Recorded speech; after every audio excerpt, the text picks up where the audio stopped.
Have the gods forsaken us? Our emperor has faltered, and we are fractured.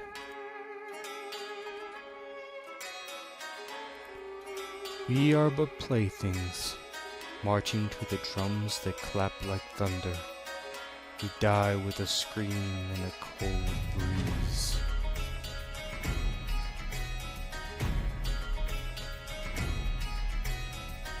Fight with the spear, fight with the sword, with bow and shield.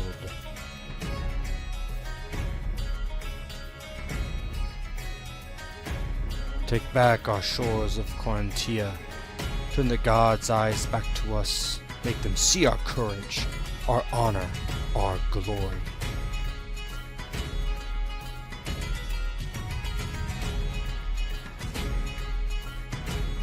We are the empire of men, men destined to inherit the earth. None will stop us. Fight on, men of the golden shield, the silver spear, the bronze sword. Fight for Korantia. One week has passed.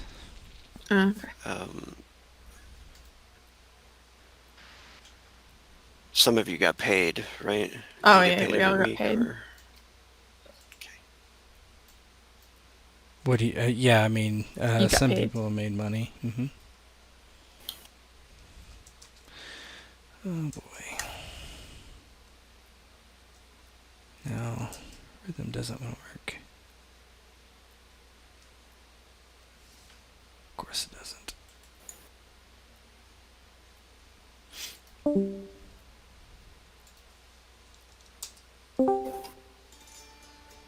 There we go. Okay, welcome to Chapter 5 of Shores of Korantia. This is getting pretty close to the end of our mini campaign, and we're introducing a new character tonight in place of Gorgos, who has gone off to work for the gang leader Basil and the Broma Odos. And he will be there for the duration of this part of this mini campaign at the very least. So, alright. I'm going to share something with you guys.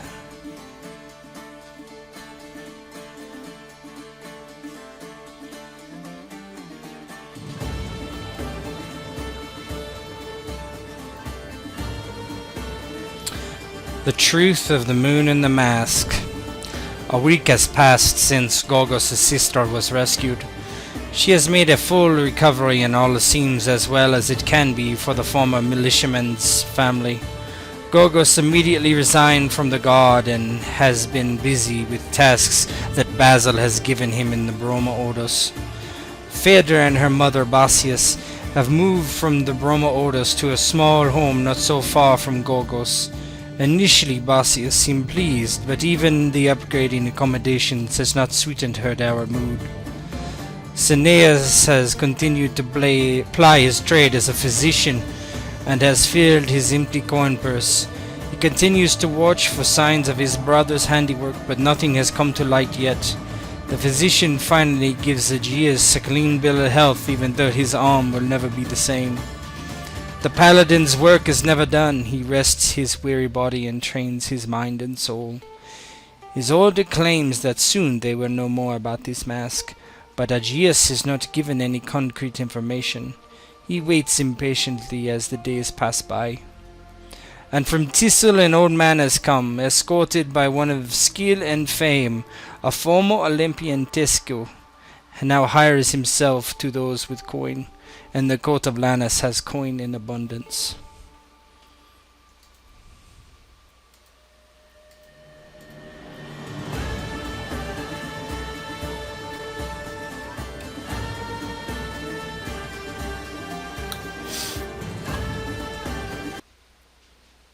Yes, music is playing through the bot.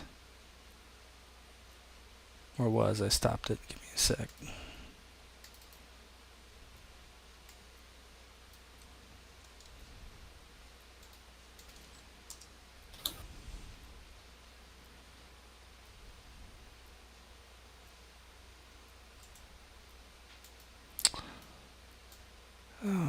goodness, what is happening? Alright, this is gonna give me issues. Give me 1 second here. You've been demoted. Okay. Each of you are in the lavish waiting room of the Cult of Lannis. Phaedra, Aegeus, and Cineas, you have met some time ago, probably a half an hour to speak. Aegeus, you know that the head of your order has requested that each of you come forward, and he has more news for you. You see a stranger waiting as well. He's a large man with bronze-plated armor. He seems to be waiting as well for something. He's seated at a bench, and you are all free to roleplay amongst yourselves. This is 7 days after the last session, so...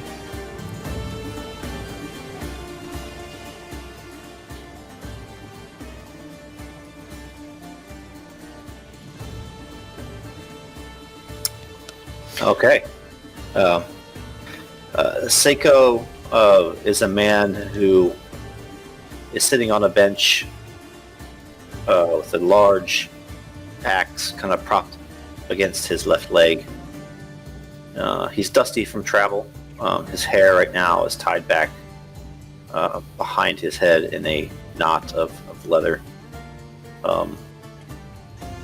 Someone passes by and offers him a piece of fruit on a plate, and he says, "No, thank you. I am not hungry right this minute, although it has been a long road." Say, what was the name of the guy that he escorted? His name is Farzan. Farzan. He's an old man. Very old. Say, what news of Farzan? I am somewhat hesitant to let him out of my sight. He is a man of many years, and oftentimes unforeseen events take one's breath away while on the road.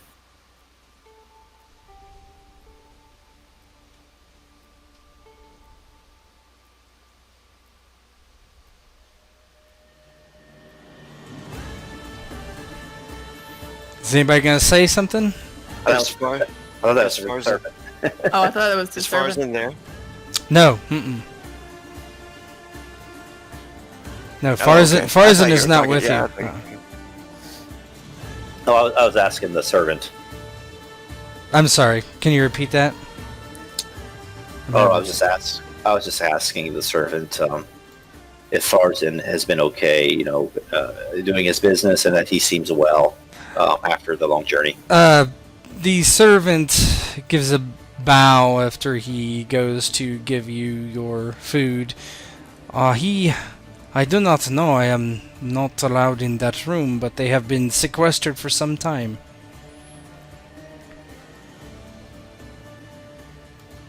Very well.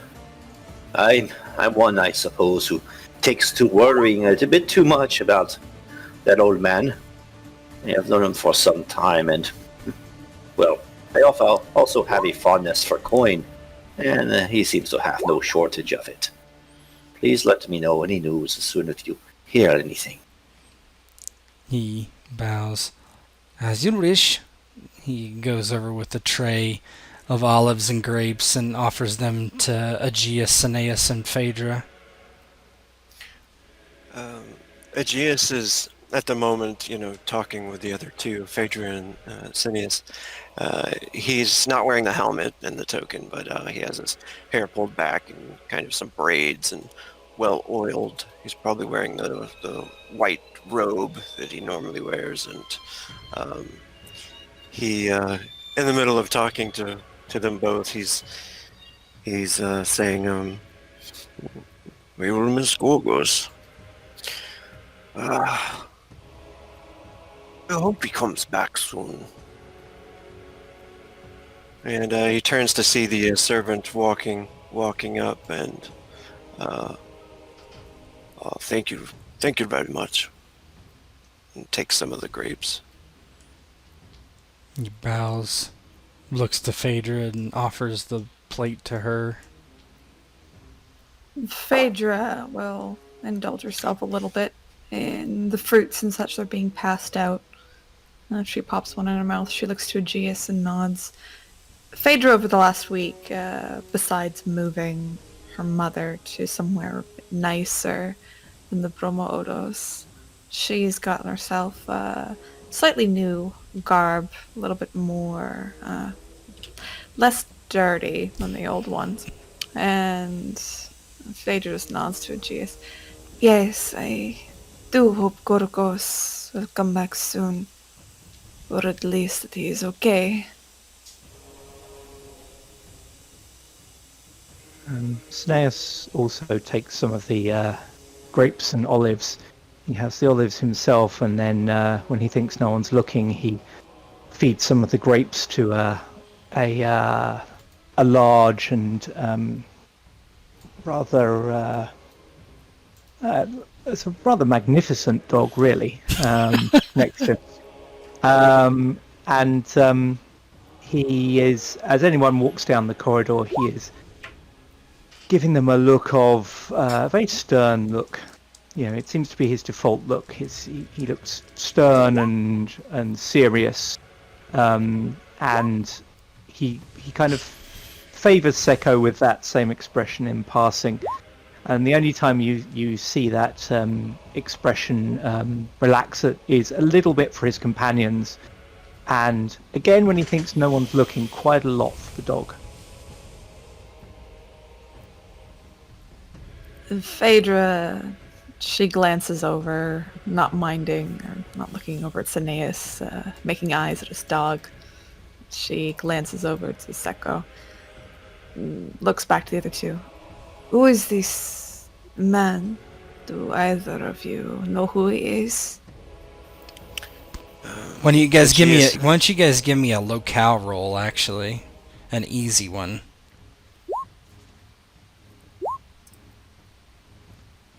Besides Sekko, he doesn't need to. I know who I am. Yeah. Find it. There we go. That's a standard skill. Yeah, the two of you recognize him, actually. You're kind of taken aback. It makes sense that Phaedra wouldn't. But he is actually a semi-famous Olympian from Tissel. He won a silver, like a silver medal in... Silver? Silver. Said semi-famous in pancration, so MMA essentially. Aegeus is about to throw a grape in his mouth and looks over, and at first he seems like he's about to say, I don't know. He kind of starts to shrug, and then you can see the identity on his eyes. He raises an eyebrow. Oh, I recognize him. It's Sekko, the Olympian, right? Is this name supposed to mean something to me? Well, he's fairly well known. He came quite close to winning his event. Phaedra just glances over. It's a wonder what you two have time for. Oh, it is a very important event. And Yes. The games were like a year ago or something like that. And Sekko, you hear your name mentioned over there. Somebody said it out loud. Yeah, you see Sekko slowly rise from his bench. You can hear the creaking of the leather binding on his armor as he walks in your direction. He says, "On the second hand, perhaps this journey has left me a bit hungry. Would you mind?" And he kind of takes a few of the olives and a few grapes, pops a grape in his mouth, and chuckles at the dog. "I heard my name upon your tongues. Aye, Indeed, it is I, Sekko. Ah, Sekko the fighter, yes? I have done some fighting in my day, although I am not the best in the land, and for that, I continue to train. Aegeus puts his arms out as like welcoming to him, and well, welcome to the House of Lannis. I am Aegeus. These are my friends. And he looks over to Phaedra with a smile. And this is Phaedra. It Hi. is nice to meet you, Sekko. The pleasure is all mine, Cineas and Phaedra. Indeed, the House of Lannis is kind indeed to keep me and my friend, although he be very old, under its hallowed roof.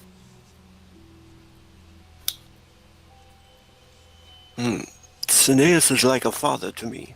A great healer. Thank you. He's not. I am merely a humble physician.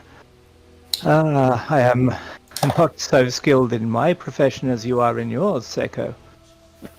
Well, I beg to differ. If your patients know that you get a silver medal when you try to heal them well. We all know what happens when you almost make it. I know the feeling. Aegeus is skilled at healing, thanks to Lannis, are much greater than mine. But you notice he smiles fondly at Aegeus as he says this.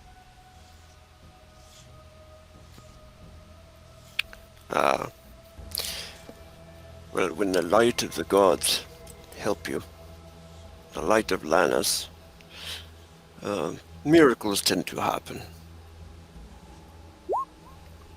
This is true. What hope do mortals have competing with the gods? As if I would ever attempt such a thing, he says, looking skyward warily. Do I sense some irony in your voice, Cineas? Not at all. I would never disrespect the gods in the temple, young man. And yes, the seriousness coming back. He doesn't quite get the joke. He says, so, may I ask, Sekko, what brings a man of your stature here? Oh, a man of my stature. You are too kind, Cineas. But, my name brings with it a certain reputation, and it's a reputation that few want to trifle with. I make coin here and there, providing protection for certain important persons. And although I do not necessarily need the money, it does do something for, how you say, my aura next time I go into the ring. Reputation is just as important as physical training, Cineas, and, well, if I come across a bandit on a road and defend a kindly man, certainly the favor of the gods will fall upon me, This is true. I am a great believer that virtue is its own reward. Right. And the gods should certainly reward it too. I'm sure they do. Well, perhaps that is mostly the case, but I've also seen a good man die of pox, and I've seen evil men prosper in my time.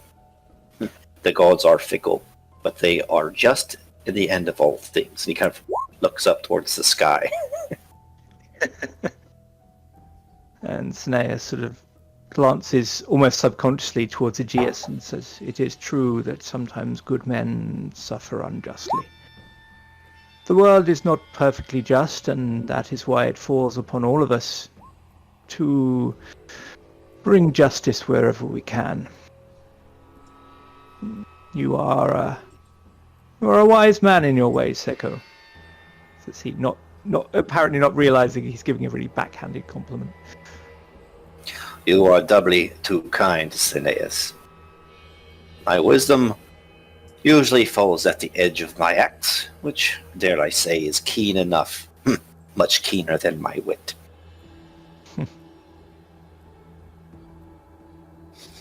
Well, we are glad to make your acquaintance, Sekko. Yes, are you here to see the high priest? What was the old guy's business? He said that he was here to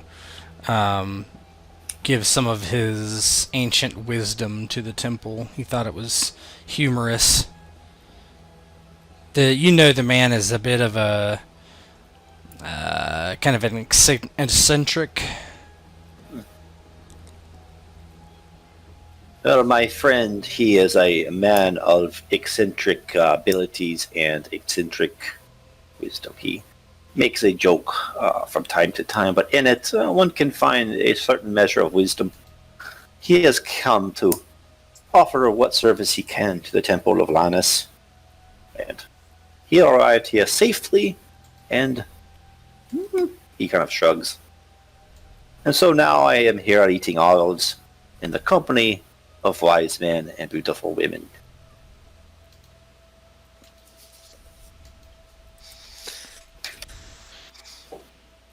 Well, very good. And he raises an eyebrow towards Phaedra and he says, and good dogs too. This is Tiri. And he goes down and pets the dog's head again. And Snares looks on approvingly and says, "Ah, yes, Tiri is a fine animal. A gift from Aegeus. She has proven both a noble companion and an asset on the field of conflict."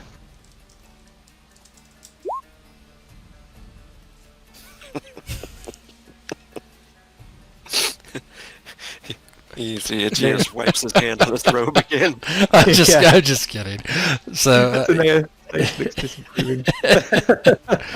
you guys are talking, and the door finally creaks open, and I think they're ready for you now. He looks and walks over to the door and talks to somebody in hushed tones. Yes, Admetus will see you, brother Aegeus.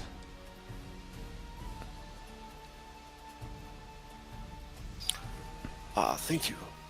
Please, come in. And he nods to the others to follow.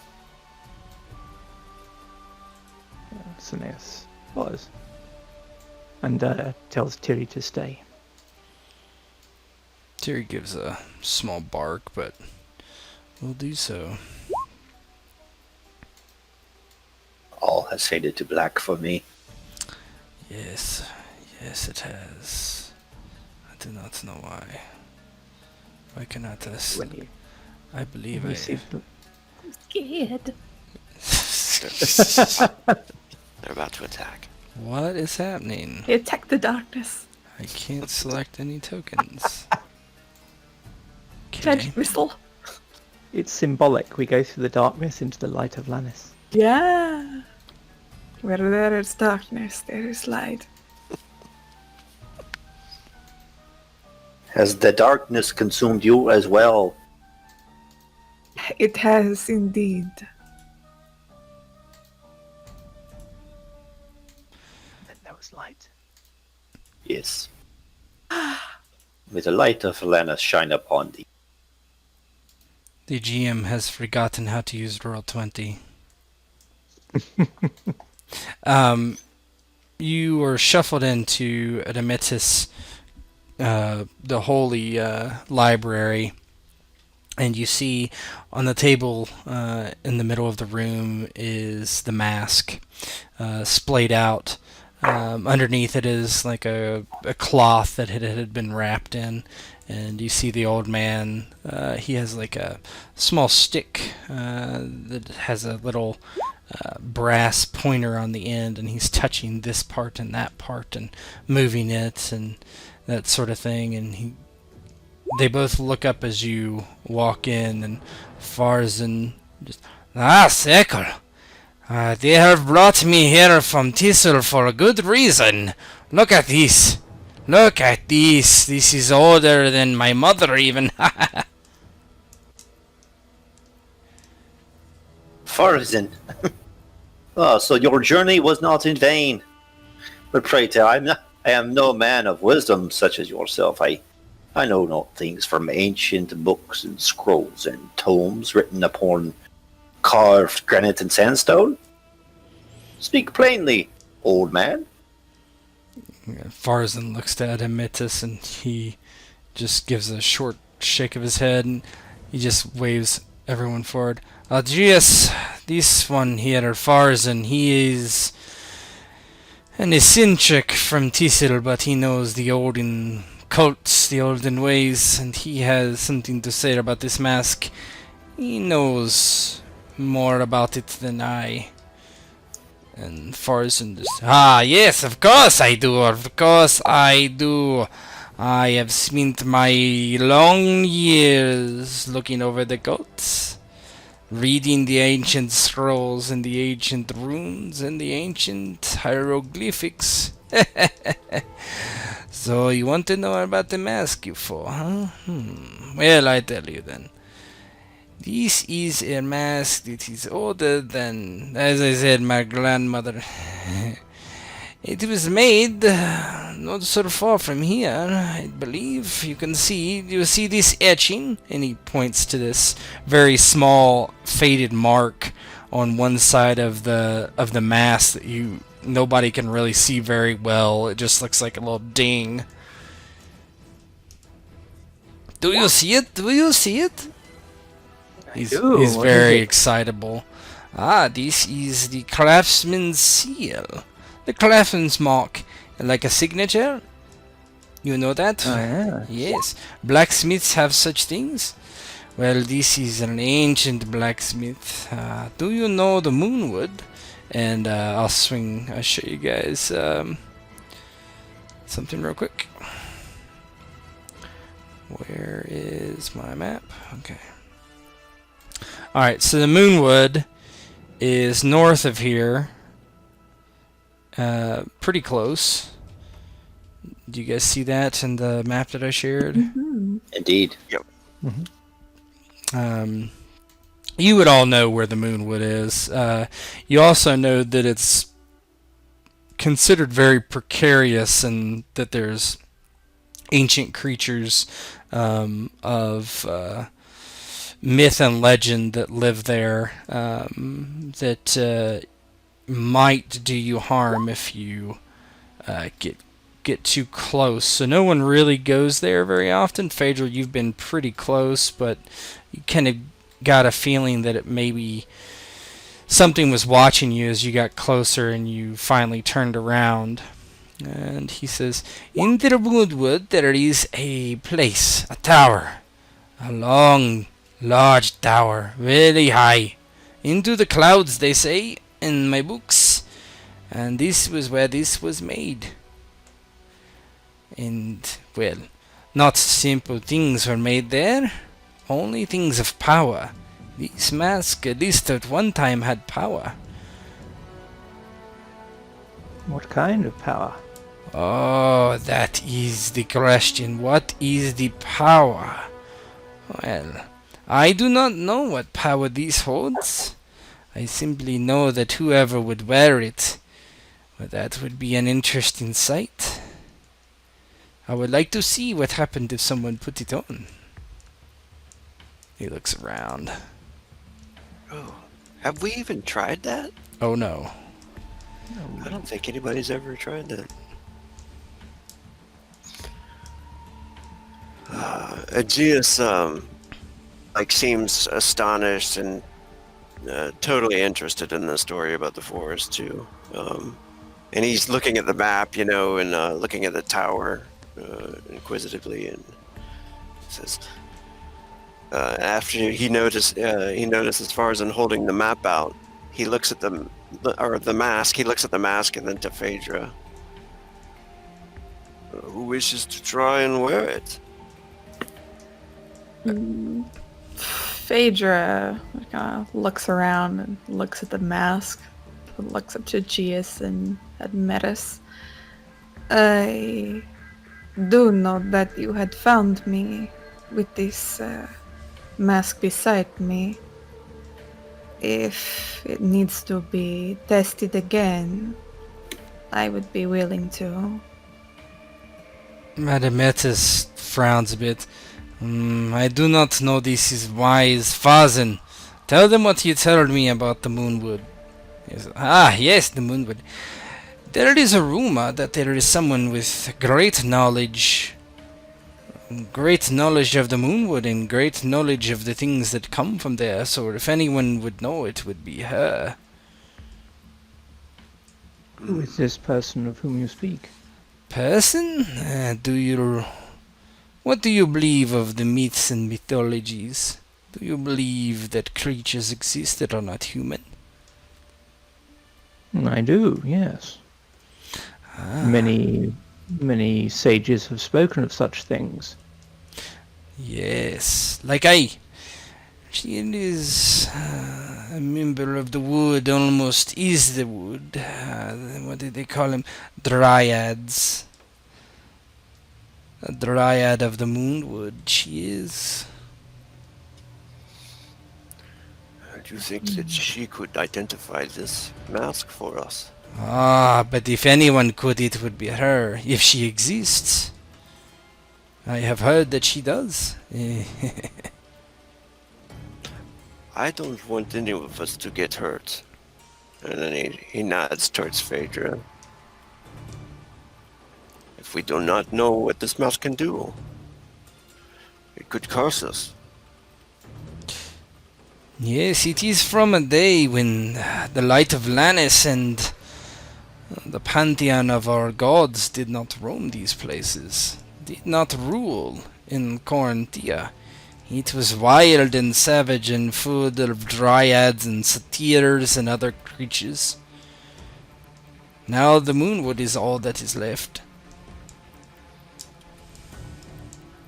You're too commonly full of myths and tales, Farzin. But in this, I sense some seriousness in your tone.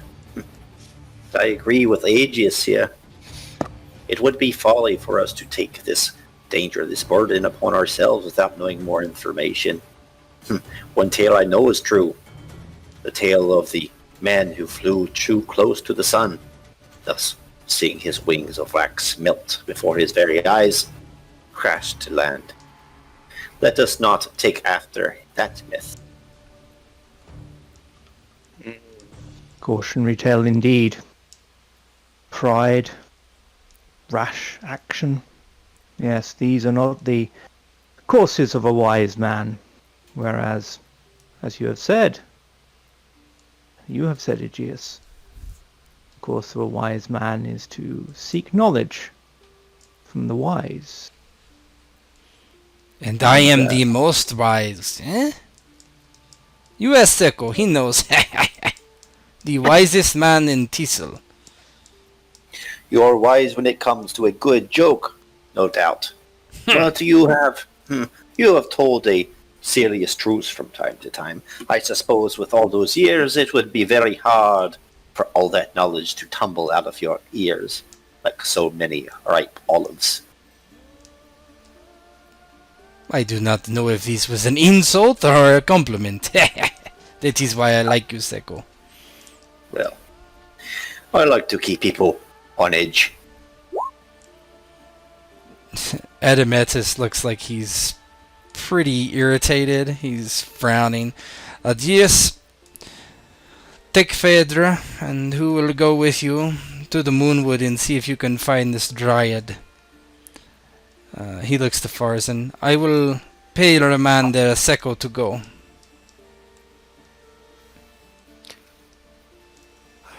Aegeus raises both eyebrows and he kind of gives a slight bow. As you wish. Where Aegeus... Sorry, G. Go ahead. The story of the Moonwood entices me. I would be happy to go. Aye. Okay. Goodness, yes. I know. Okay. And where Aegeus goes, so go I. Adametus, he He says, I would not put on the mask until you know what it is. I do not trust old items beyond before Lannis came to these places. The old pantheon of gods, the crazy gods that were here before, they are nothing but darkness.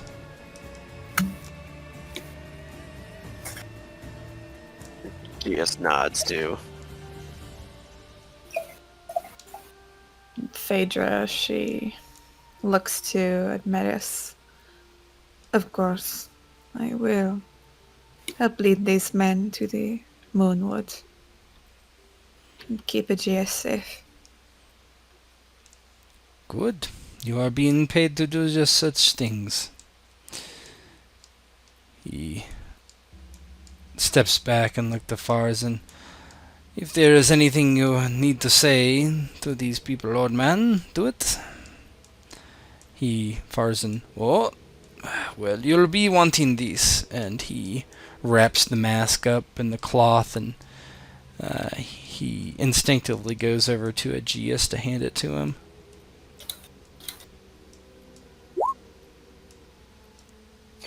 Yeah, he takes it.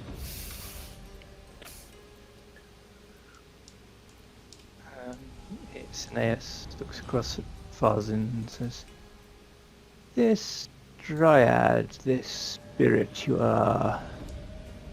and, of course, you, High Priest, are asking us to seek out. What do you know of her motives, of her disposition? Admetus looks to Farzan, who smiles. Well, there are many interesting rumors about dryads. I have heard that, well, they will kill you immediately because you are not of the wood. But I have also heard that they will take you in their beds and ravish you until you turn into a dryad. I do not know, but it will be interesting to find out, and I cannot wait to hear your tales when you return. No ill comes to those who succumb to the blandishments of unnatural creatures. And Snares draws himself to his full height and looks very disapprovingly at Farzan. I wish that I could be one of those. Oh, I still have some vigor in my bones. And he pats his little belly. Do you know of anything we could take to them to please them? I do not, unfortunately, Aegeus. I am wise, but I am not all-knowing. I suppose we'll have to trust in the light of Lannis to guide the way. Admetus nods. He will protect you. And if you must, strike down any unnatural creature that comes before you.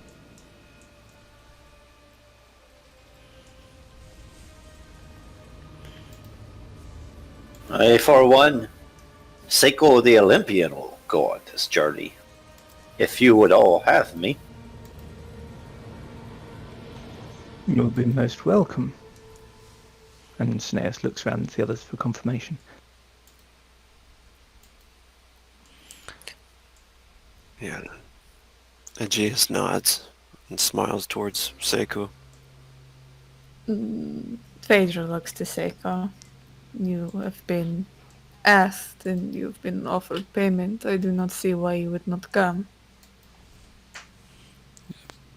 Farzan. Yes, Sekko.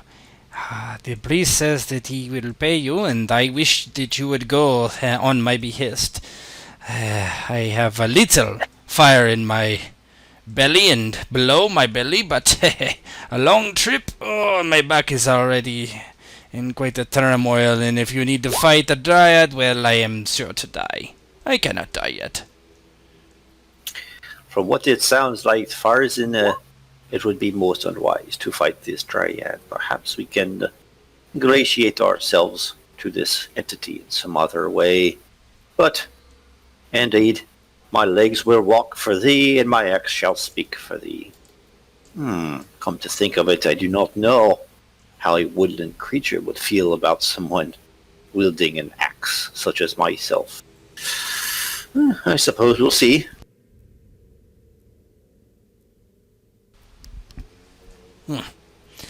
Well, I will walk with you out. I am most eager to see you off on this adventure. I wished I could be going with you. Head priest, he bows to Mythras, who just gives a nod and walks over and takes a scroll out of one of the shelves and begins to read it.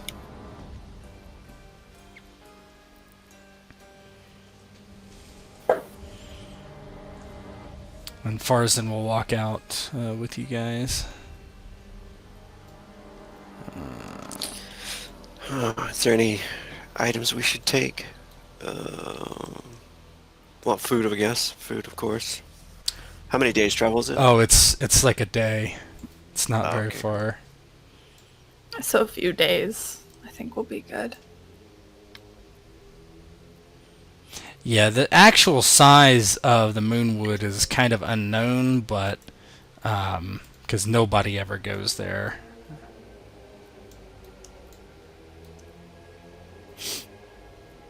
Darkness. Yeah, I know. I know this time.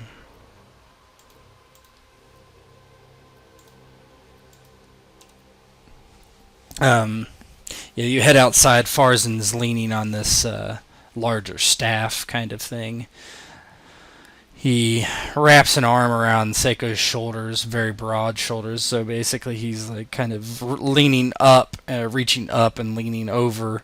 Let me bend your ear a moment, Sekko, before you go.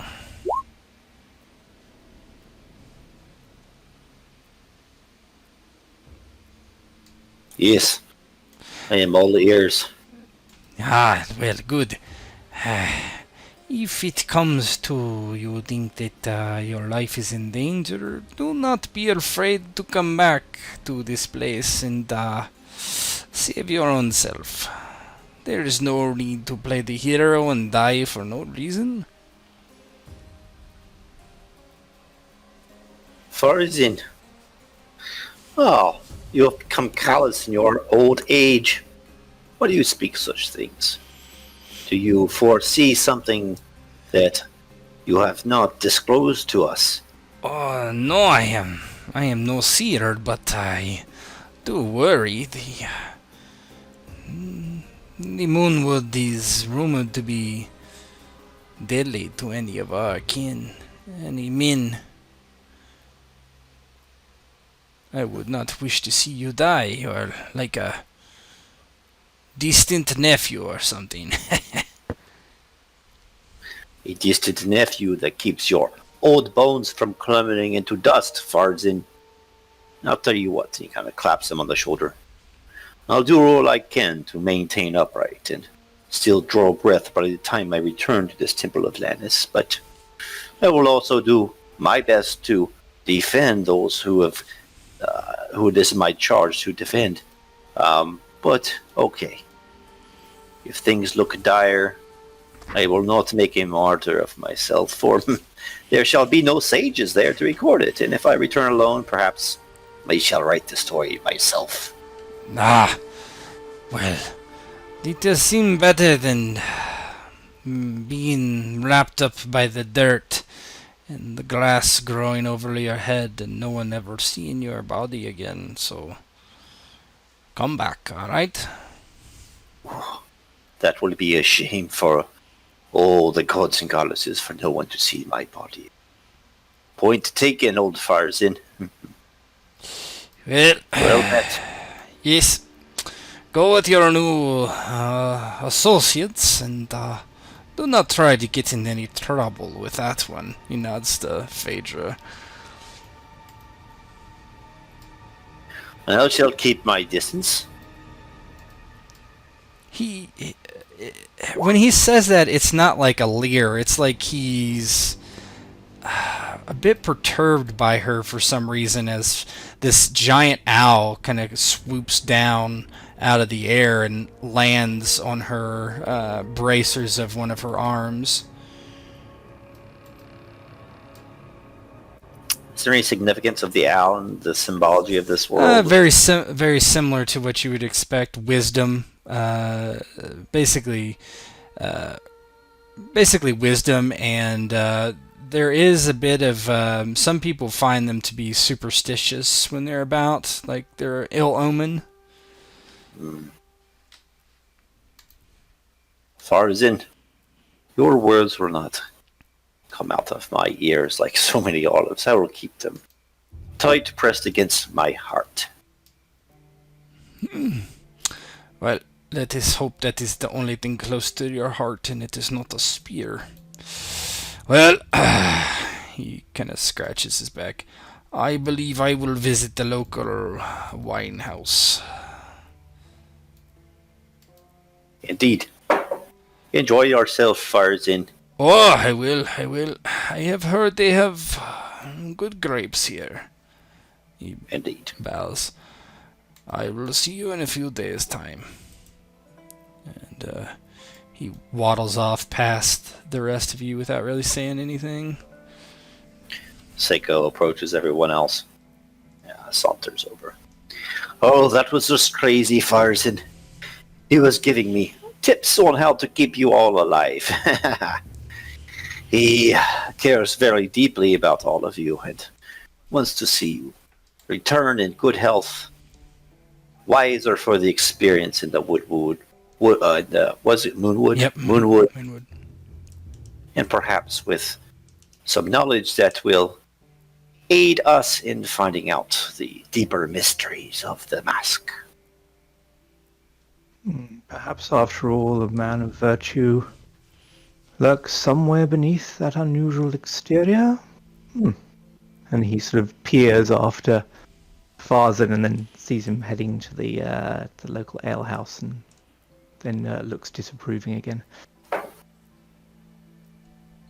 Phaedra, she pets Phineas's chest before setting him off back up into the air. She looks to Sekko.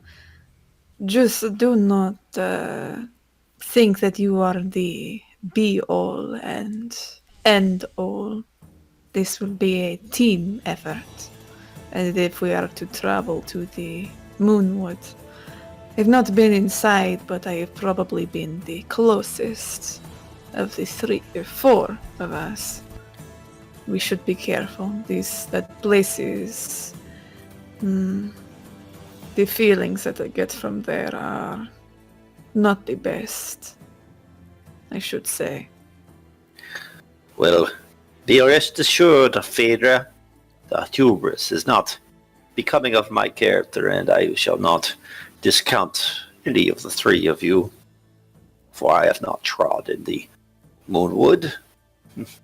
I am but a fighter and a warrior, indeed one that has gained some measure of renown for himself, but I walk on 2 legs like the rest of you, and remember, I have tasted defeat. I know my place.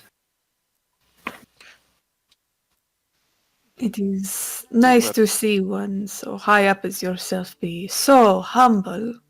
Phaedra just turns around and starts walking. I will be glad to have you at our side, Sekko. And he's kind of looking from Sekko to Phaedra, who's sort of walking away, and says, "But we should begin our journey. Come, Ciri." And off he goes, and his dog comes paddling after him as he goes. You see Aegeus is kind of looking over his gear. He's got his helmet on now and his armor. You can tell him putting the shield over that arm. I guess it's his left arm. It's you can tell it's not like normal. Takes a moment for him. Maybe he's taken a wound, and it'd probably be obvious that his arm isn't as sturdy as it once was. And Aegeus just kind of smiles at Sekko when he walks up and says, "It'll be good to have you at our side then." Who was it that what was his name? That won the gold medal? Proctus? Was that it? Yes, yes. I've heard there many jokes about how Proctus gave one straight to Sekko. That was his name, yes, yes, yes. But it was a match well fought, and to this day I rue my defeat. Although,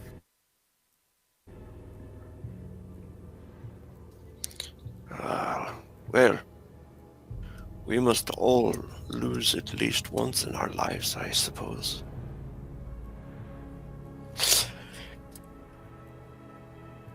it is said that loss is a great teacher, just as victory is.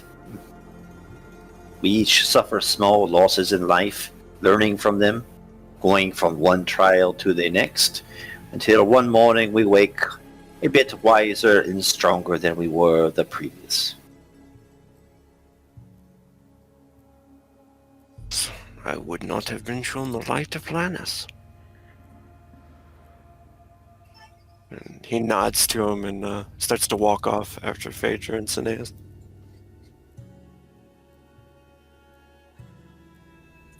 And Sekko would head up along the path.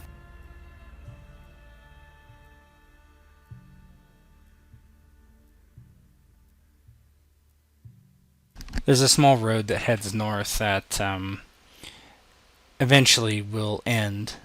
It is overgrown and almost completely not used in these times. It was at one time when part of the Moonwood was used for timber long ago. It's getting towards dusk and you see something strange on the horizon. There's actually looks like smoke billowing into the air, like there's a fire just off the side of the road, some ways away around the bend. You can't really see exactly what it is.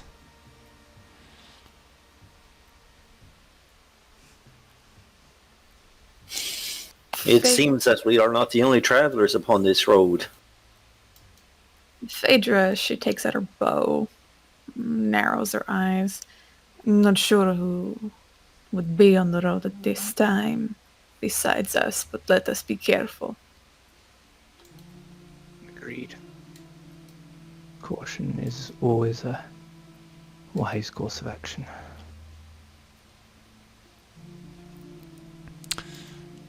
Are you just going to approach, or... Phaedra's gonna Aegeus, sneak. Oh, sorry, go ahead. Aegeus looks, is the owl with you? Right now? Phidias he looks to be kind of flying ahead.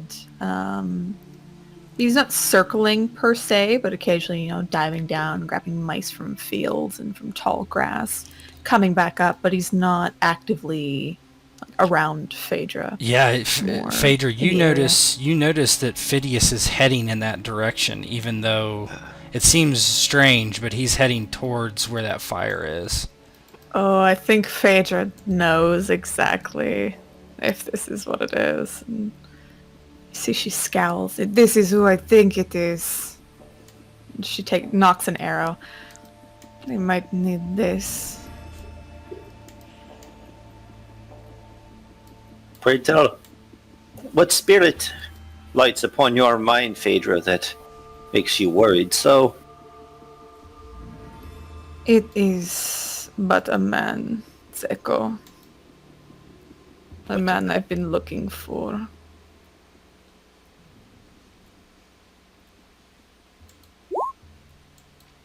But a man? Most men do not draw terror and worry from several hundred meters away.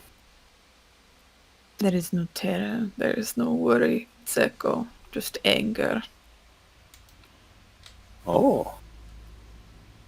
Well then, I suppose I should loose this, and he kind of has his axe and just unstraps it so it's at the ready.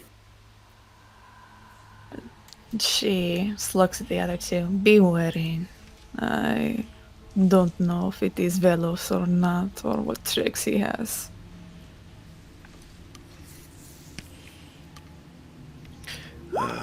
Aegeus kind of looks a little weird at first, and he says, I've always wondered, can you speak to the owl? It's Phaedra slowly approaching, walking down the road. She shakes her head. Not in the manner of you and I communicating, but him and I have a understanding of sorts. Cineas pats Tiri and says, I understand completely. Tiri barks. Yes, girl. Yes. As you kind of go down the road, you hear the sound of a flute playing. It's very, very, probably the best flute playing you've ever heard.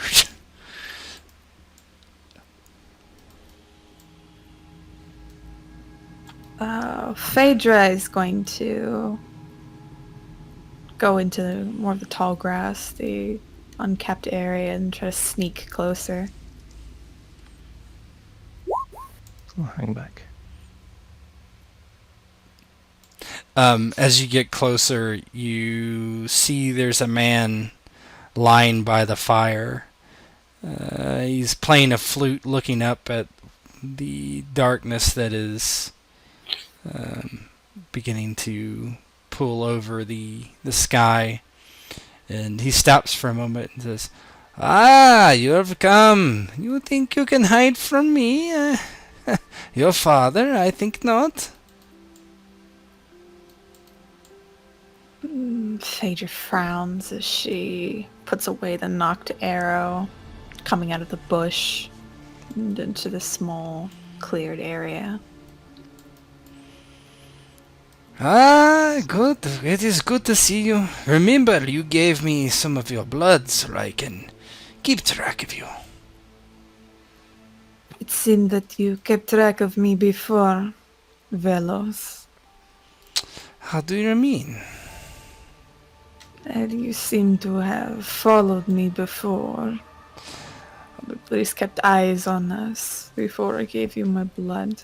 Ah, well, would father not do such a thing to keep his child safe?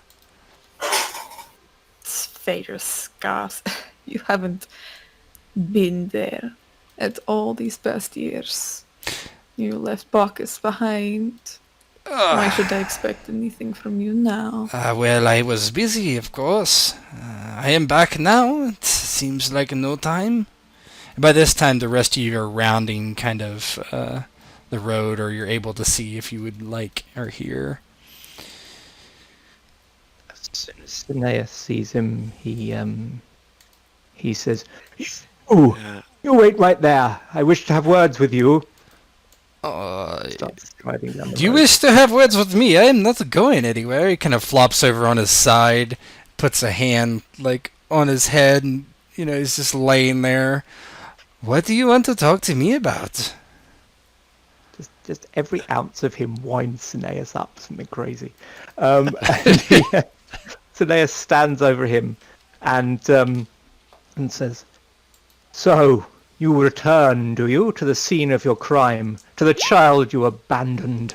What kind of man does such a thing?" Busy one. I'm very busy. "No, a man who is no man, a man who is a wretch, a man who has no spine, no courage, no responsibility." And he says, "Look at this child. When you found her again, did you admit to even being her father? No! You made some terrible, dark deal with her that involved taking your own child's blood. You, sir, disgust me." And he looks at Velos, absolute contempt, and it just winds him up that Velos is not at all affected by it. Yeah, Velos is he looks very confused by this outburst. Why, you are an angry one.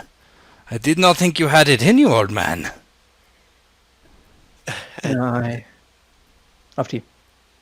So Aegeus, like when he comes around the corner, he kind of smiles really big and puts his shield out and his spear. Instead of like aiming his shield and spear that as he once was when he came around, he like opens it and his demeanor totally changes. Ah, And almost like he's happy to see him. yeah. He's like, "Ah, it's Velos." I wished we had more wine, Aegeus. We could drink. A celebration of a reunion of a daughter and a father. And Tesca, you might be really taken aback by this, considering Velos looks like he's 25, and Fader's probably 18 or 19. Yeah, Sekko easily kind of walks through the undergrowth and stops just inside the ring of flickering firelight. His glance goes from Velos to Phaedra to Aegeus to Cineas, trying to figure out just what the heck is going on. But at this point, he thinks to himself, oh, perhaps silence would be the most wise course of action here. There seems to be more going on than I am aware of. And Phaedra, she looks to Velos. Why now? Why at this point do you come back? I think, I don't know, there is something amiss. Something that my father does not like very much. And he wished me to check up on you. And so I have. You look fine.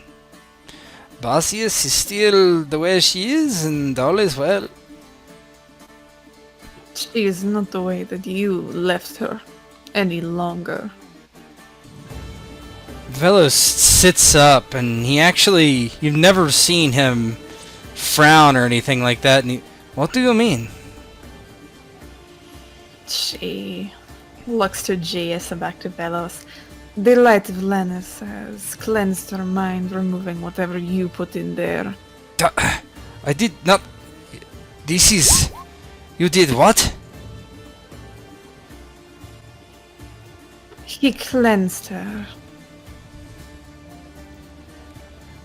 She is lucid then.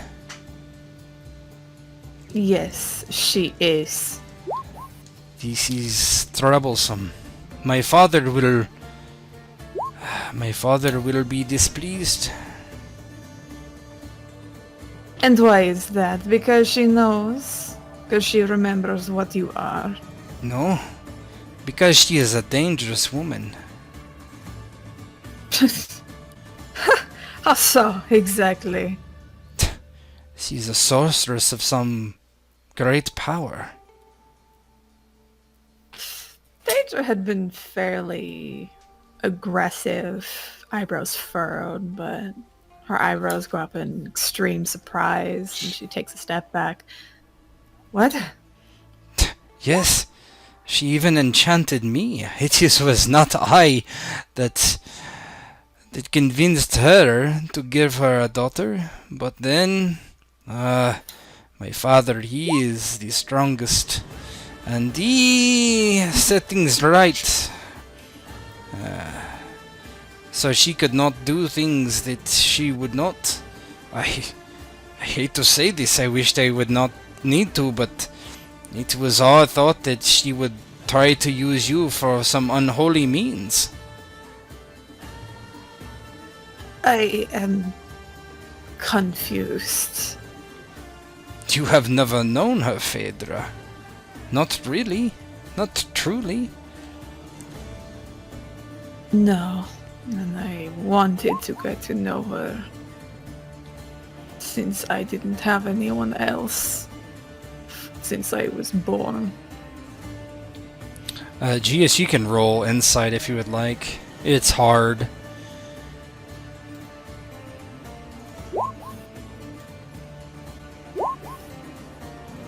Yeah, you don't know.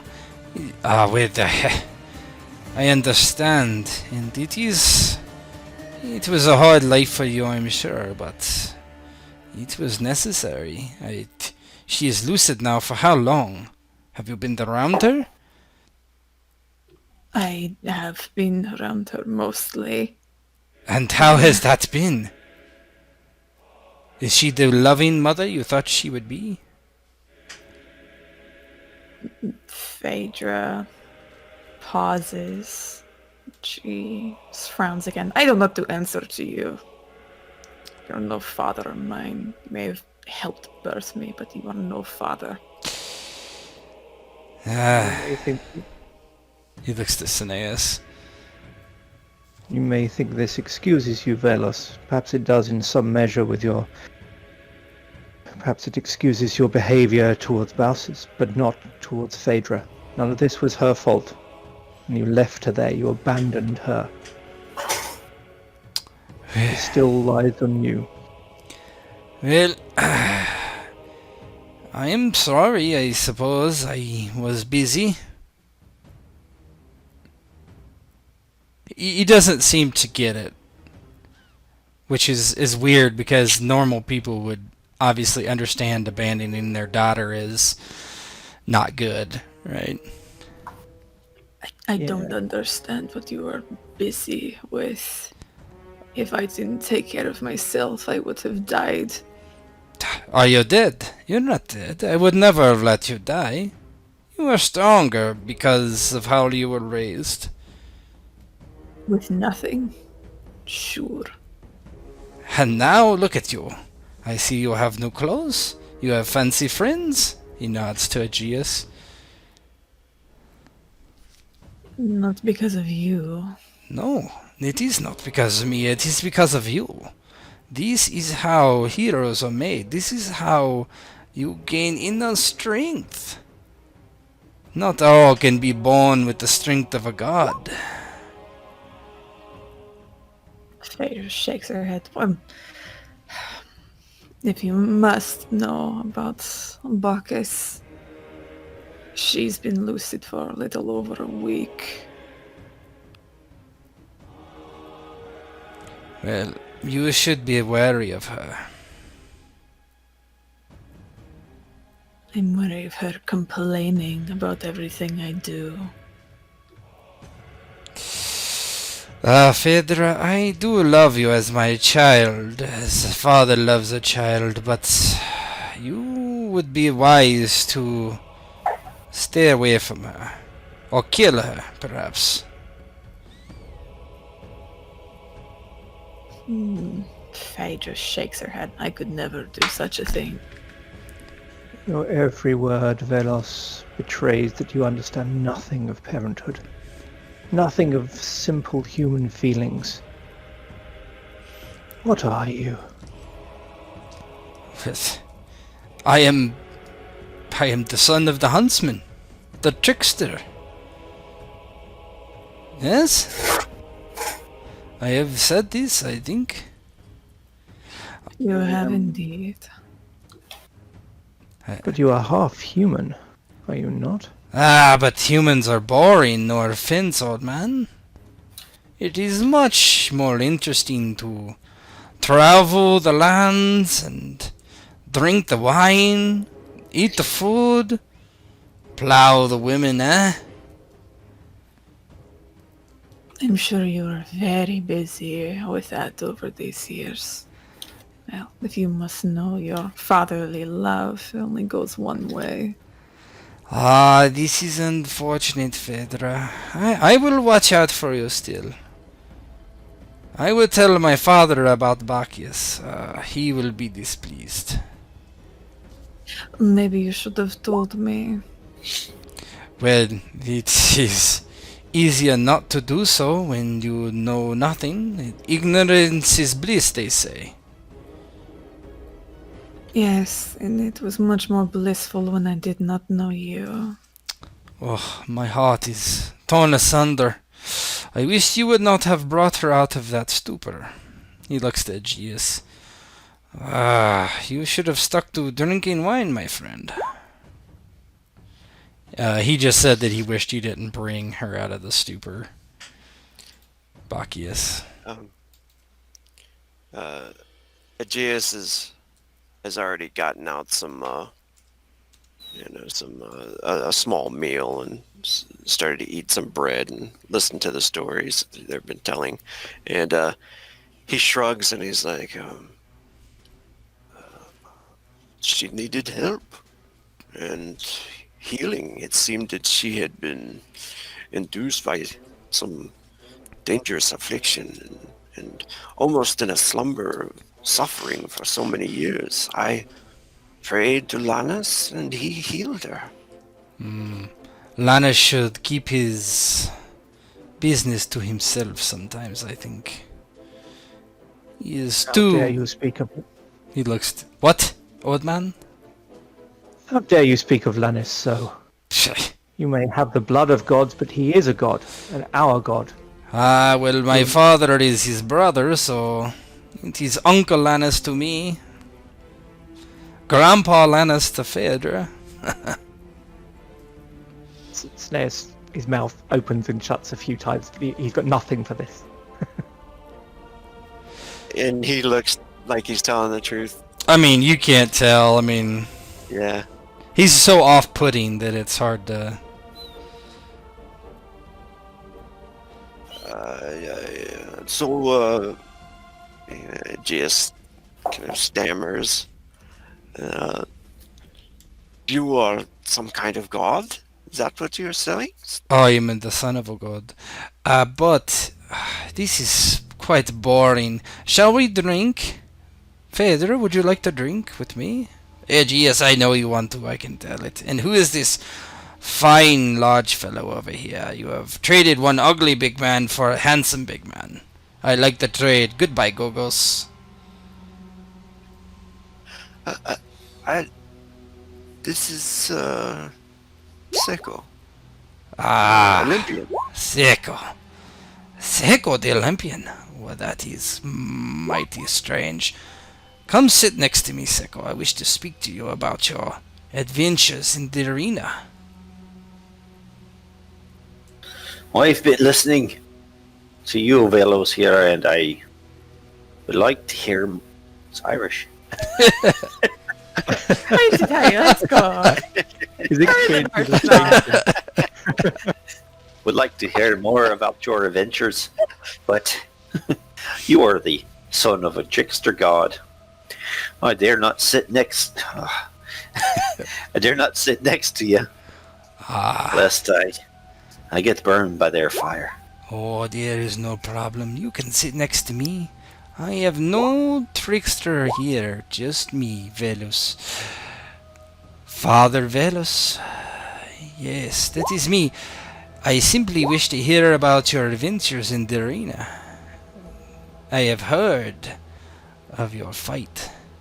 I do keep track of these things. They're exciting. Have wine with me, come. I've not been one to turn down wine. So, if aged Cineas and Aegeus would partake with us, I would certainly have a sip with you, Velus. But Wonderful, wonderful. He just kind of cuts you off and he reaches back behind the stump that he's sitting on and pulls this big pitcher of wine and goblets, and there's like a brass plate which seems very out of place. Like, where did he get it from? And he sits it down. Now let me pour it for you. And he pours a goblet of Jesus is wine. like staring at the fire. Vader, do not be so cross with me. Come on, drink some wine with your father. We have much to make up for. Phaedra, she's not sure what to feel.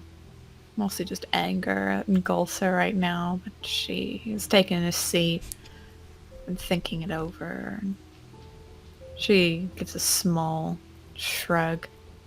It is too dark, I think, to start making camp somewhere else. Ah, yes, shall my camp. You will be safe here. Where are you going, by the way? This is not very nice place for you. You're going to know anyway. Into the moon, what? Why are you going there? Instruction from the priest of Lannis. wants us to ask for information about something, a mask of sorts from a dryad. He looks to Aegeus. Are you trying to get her killed, Aegeus? Yourselves killed. And Aegeus is kind of staring at the fire, like deep in thought, kind of still baffled. And he looks over to Velos as if he like snapped him out of his thoughts. No, we must identify the mask, and that is the only one that can do it. I do not like this. Something is wrong. You notice he stands up and starts getting his stuff together as if he's gonna leave. You think so soon? I think that I need to go speak to my father. What did I say? That you are going to the Moonwood. That is no place for anyone. There's no fun to be had there unless you want to couple with a dryad and become one. If there are specific warnings you would give us, Velos, for your daughter's safety, you should do that. The guardian of the wood. You will have to defeat him if you want in. I do not know how good of warriors you are, but you best be wise. You best be smart if you fight him. What do you know of him? Does he have any weaknesses we can exploit? Oh, I do not know. He is not very smart.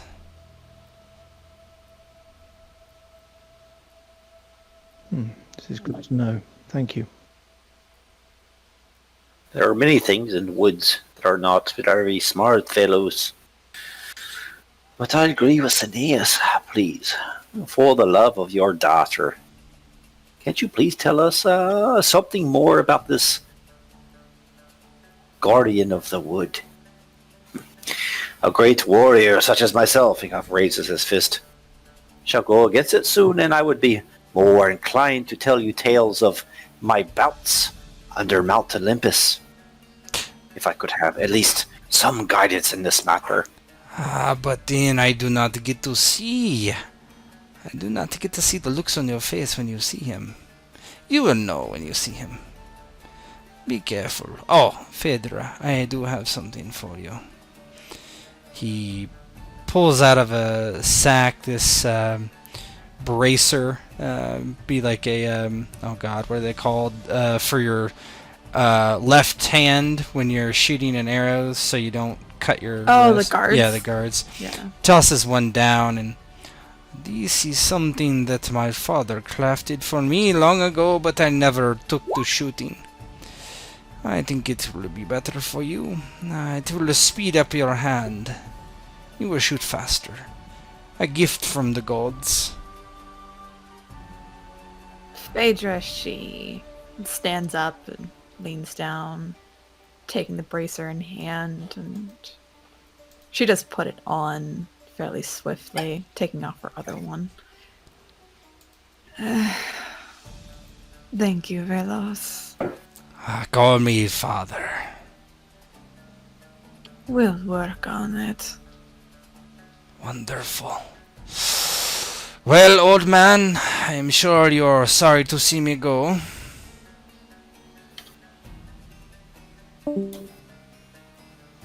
I am sorry to see you walk away from your daughter again, Velos. But I think that is what you are good at, isn't it? Walking away from anything serious, anything that will require work or responsibility. I am There we doing are. something very serious, old man. I'm going to speak to my father about this, and then, when I return, I will have more information to give you. You see, as old as I am, I have not been very eager to be in the woods. I prefer the company of all kind. Well, Any information you could give us would be gratefully received. Oh, would it? But I am just one that is a abandoner of his daughter. Yes, I do not know how your dog stands you, old man. He reaches out, and you're surprised that Tiri goes up to him immediately and begins licking his hand, and he rubs its head. Ah, this is a good dog, though. Find this dog. And he seems to be counting to 10 under his breath. Ah, this is a good dog. I wonder if I should take her with me. I would suggest not to. This is Aeneas's companion, like Phidias is mine. Ah, they just like me so well. Ah, well. Better than you do, I think. It is unfortunate. Alright, old man, I will not take your dog. Snares doesn't seem to trust himself to speak at the moment. He just holds out his hand for Tiri.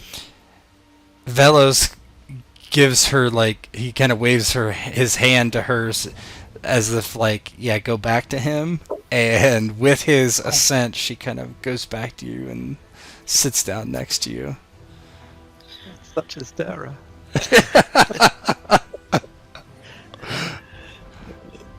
Cineas looks like he's holding on by a thread, but he believes in not losing his temper. So he is putting every ounce. Roll me a passion, brother.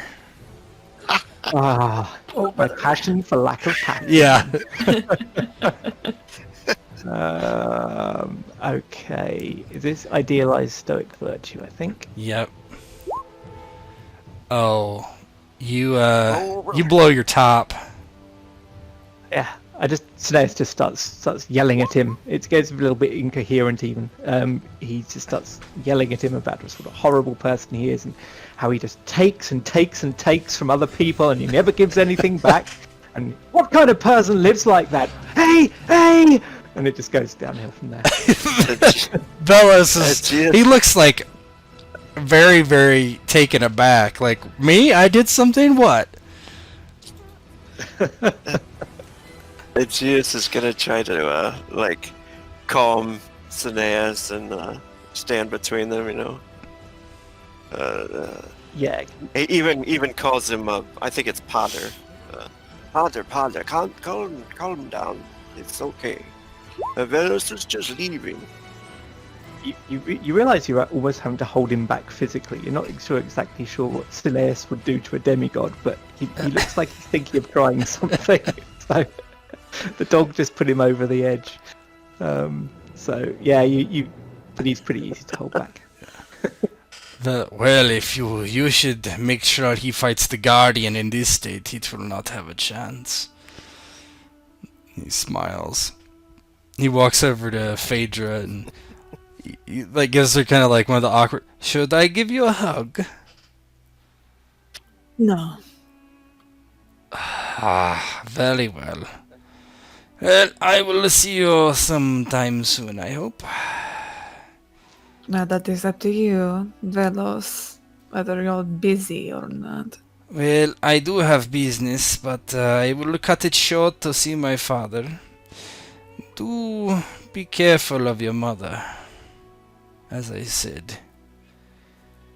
And he throws his pack over his shoulder and he walks off without another word and cuts behind some trees and he is gone.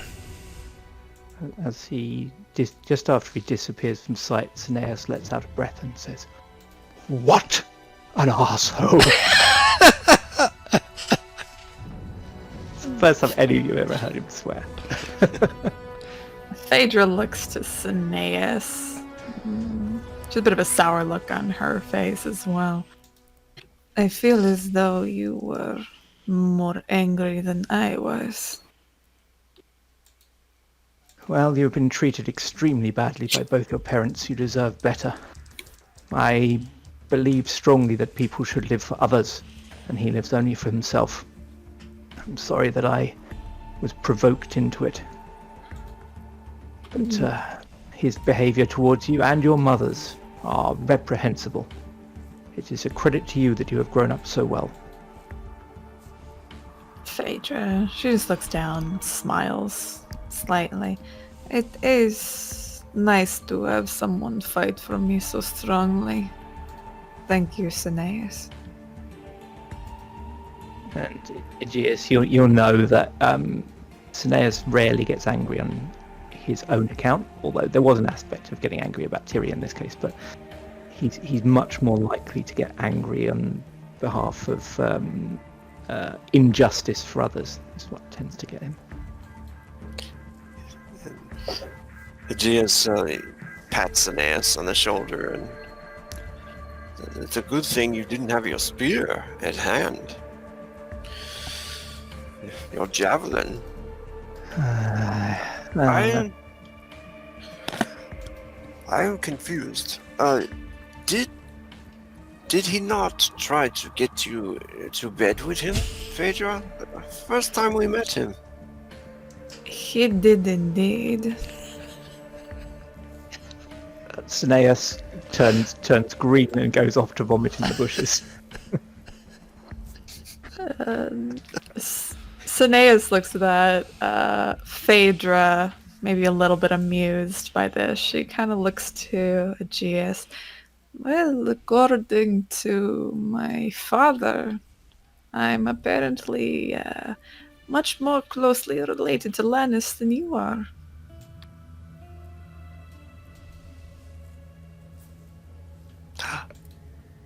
Ah, this is true. And he comes over to her and he smiles. There is a reason then that Lannis has put you by my side. Indeed. You see Phaedra, she looks to be going for a slight joke. You see her light up slightly and open her mouth, and she shakes her head, realizing it's most likely inappropriate to joke with, with how deep Aegeus' faith is. She shakes her head. Oh, never mind. And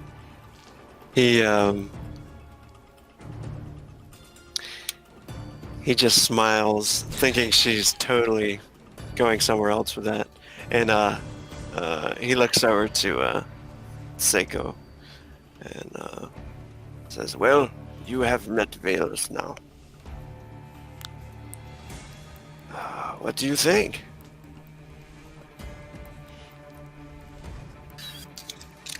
Well, I think that, this trickster god is, he is a trickster. Do not know how much we can trust him, but he at least has some knowledge of the wood, and we should prepare ourselves for danger. As for you, Phaedra, I give you my deepest condolences. My father did not try to bed me, not even once. I would say not to drink with this man. No. And Phaedra looks very plainly to Sekko. Wow, your life is so difficult, I can imagine.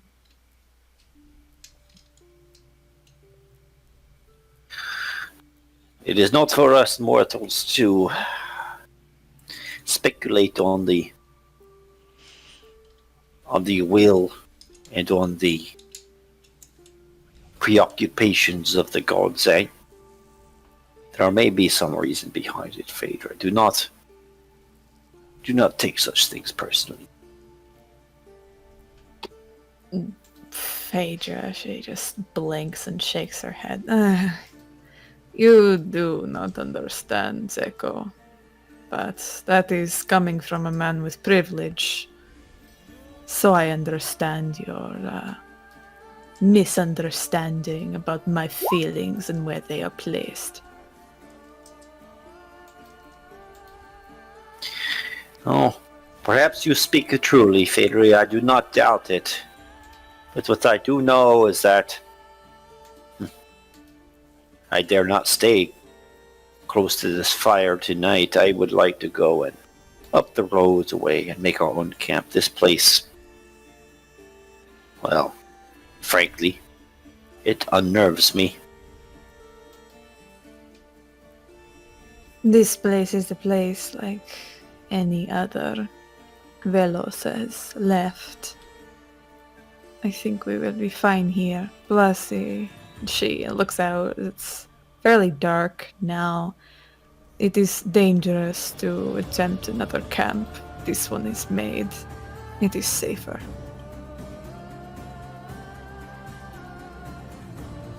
She just nods. Very well. Well then, let me, as the newcomer to your merry band of travelers, volunteer to take the first watch. It is not like I will be getting any sleep anyway. I've just learned that we are dealing with demigods, something I thought nearly was the realm of children's stories and old books and scrolls. Unfortunately, this is what we have to deal with. Phaedra looks over to Cineas. Are you okay, Cineas? Cineas is taking a little water from his water skin and trying to sort of swill his mouth out. He kind of nods, but doesn't say anything.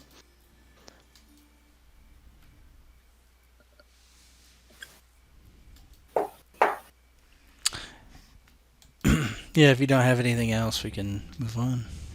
Yeah. Okay. The next day comes, and you're heading towards the Moonwood, I'm guessing? Mm-hmm. You see the woods in the distance, and...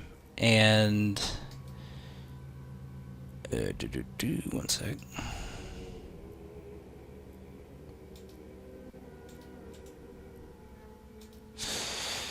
And why don't you guys roll me a what is it in here? Awareness, I think.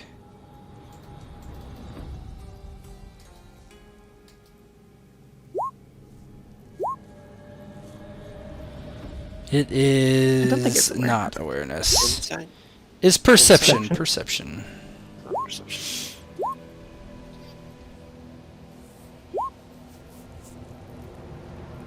Oh, Phaedra. Nice.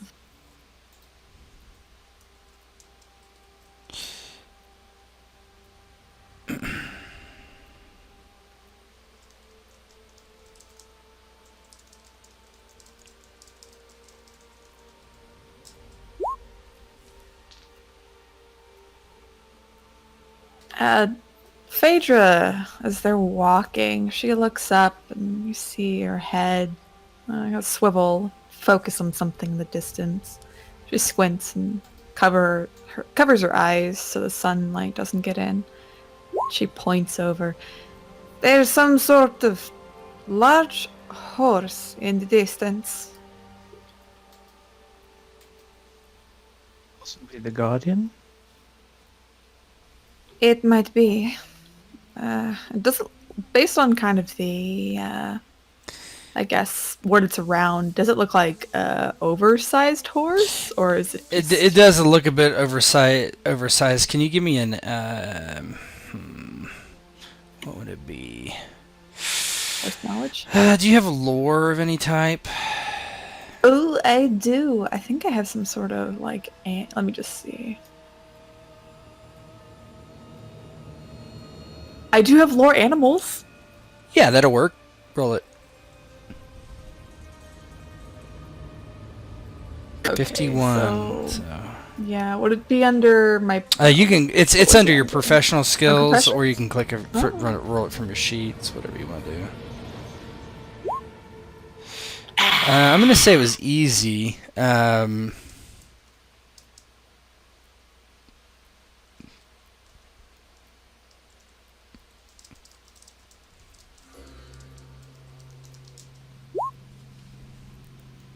She squints at it. She's like, I think it'd be...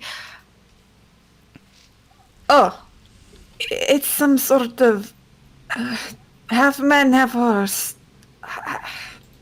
What in the God's name is this? We would know what that is. Probably. You have an idea. You've never seen one before. It's like rounds getting kind of close. It has, you see in one hand, it's huge. It's probably 8 feet tall. It has a battle axe in one hand and a shield in the other, and it yells at you in kind of broken language that you can understand.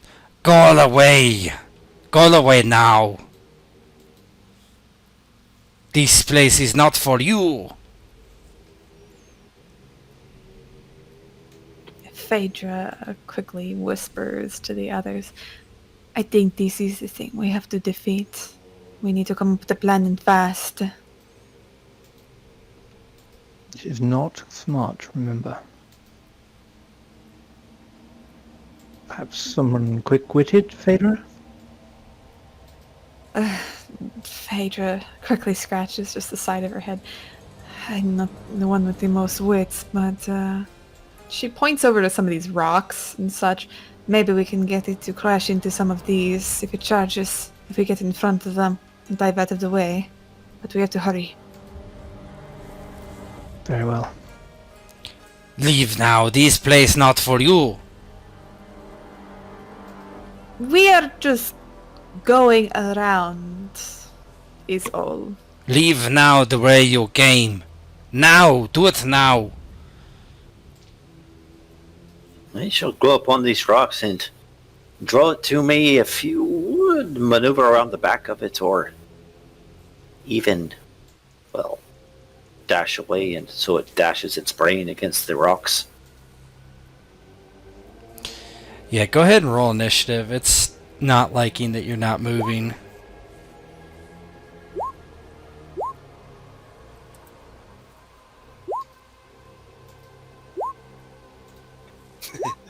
Anytime I go to hit a button, the Moves.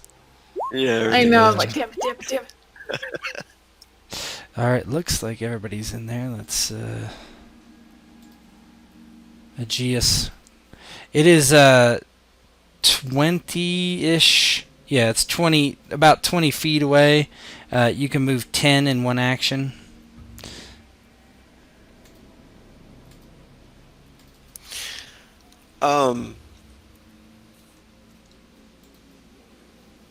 Aegeus is kind of standing in a like a defensive position. Actually, could I try to use a spell? Yeah, absolutely. That would be that would be one action point, but yeah. I have something. I believe it lights my weapon on fire, or let me see. Actually, as I look into that, I'm just going to get into a defensive stance type thing, and Let's see, what would that be? Actions. So you could do. magic there. Oh, Fireblade. That's what it is. Would you want to cast that? Yeah. Okay, go ahead and roll exhort. Or is it a miracle, or is it a Folk it's magic. folk magic? It's a Go right. ahead and roll your folk folk magic, magic yeah. then. Right, yeah, rights. Okay.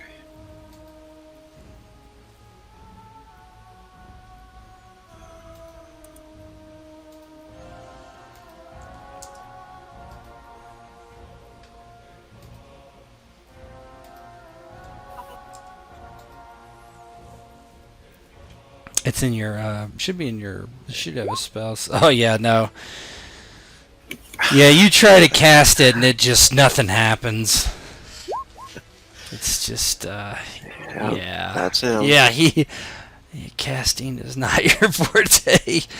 Phaedra, what would you like to do? Your bracers of speed allow you to reload with 1 AP quicker. Oh, fuck yeah. Okay, so what I want to know is, would it make sense that maybe I have some sort of like rope or anything Yes. on me? Okay, so what she wants to try and attempt to do is basically tie a rope or something to 2 arrows and basically fire them either in quick succession or at the same time to try and like grab its legs so it trips and falls. I do have mechanisms for making it. I'm not good at it, but I do have it. Go ahead and roll that.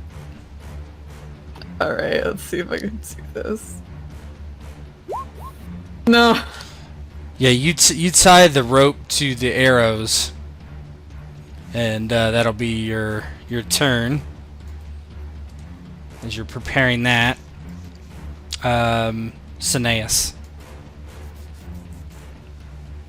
Okay. Can I make it over to behind this rock? You can make it 10 away, so... Okay, so I'm within that. That's 8.8, so I'll do that. And then... What's my... That would be your action. Yeah, Okay, moving would be your cool. action. Alright. So it is Sekko's turn. Okay, Sekko sizes up the situation, sees him charging. What does strategy do? That would be for like mass combat type of things. Mass combat type of stuff. Okay. So what he's going to do is probably ready his axe and move towards Cineas, trying to 10 feet. Yeah, you can move 10. Trying to defend him, and I guess you can only move. Like Yep. you can't do like Nope. a move, take defensive stance or Nope. anything like that. All right, that's it. Alright. It is going to move. 15. It's coming at you, Sekko. It just like... And it's this huge horse just bearing down on you now.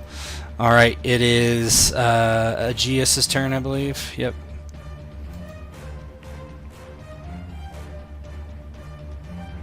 Okay, Aegeus is going to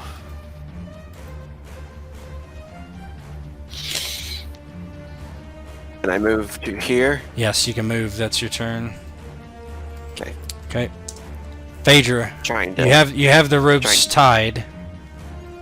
All right. So what I'm gonna attempt to do, and this is definitely not gonna work, but she's gonna use rapid fire. She's gonna try and she can fire 3. So the first 2, she's gonna like fire with the ones with the rope around them, in quick succession, just to try and wrap it around the legs. And the other one, she's just gonna fire at one of the legs itself. So the other 2 are basically gonna miss, and the third one's gonna go for him. Yeah, this will be a formidable roll for the rope one. For Okay, both the rope now- ones. Yeah, for both the rope ones, yeah. To hook him. You were hooking. All right, one sec. To entangle him.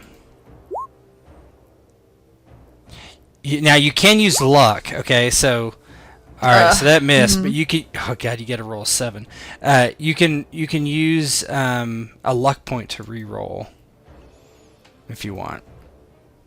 Yeah, we'll do it for the first one. Let's see if it works. Yeah, as a Yeah, roll. it's so hard since Formidable's you're- 34. Oh yeah, that's right. Yep. That one. Hey! There's one. A critical. Okay, how does it look as it wraps around its 4 legs? Would it crash to the ground from this? Yes. Okay, so wow, take it down. Phaedra, she fires the 2 arrows in quick succession, each one just flying through the air, and each of them embedding into the ground, kind of opposite. And the centaur focused on Sekko doesn't see the rope as it's coming. So as she fires, as it wraps around its legs, getting entangled in its forelegs, it just crashes to the ground, creating this dirt streak as it slides along the ground. And then her third arrow that she fires just into it.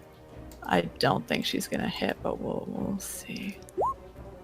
That is a hit. I don't think so. Is it? No, it has to be. I think it's hard. Oh, for that's right. So she doesn't Yeah, hit. okay. No. That's right, because it's the third one.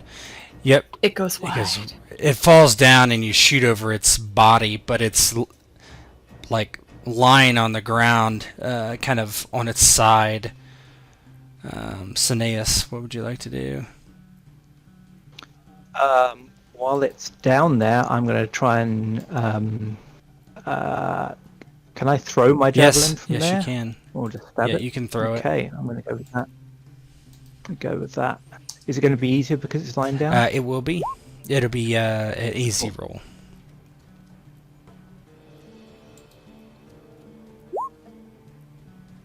Nope. You need to roll your combat style. Combat style first, sorry, and then me. So that's a hit. So it cannot evade. So it's gonna hit with. So you get one special. What would you like to do? I'm going to try and impale it. Okay, go ahead and I think that's a roll, right? Let's see. Let me look it up. Oh, let me get my combat cards. That's easier for me. I think it just stays in. Yeah, but there's one sec. Impale. Pick the so to yeah, roll the yep. damage. So go ahead and roll damage twice. Nice. Oh, some good rolls so far. Oh, 4 on that one. 4 quarters is where it's gonna hit.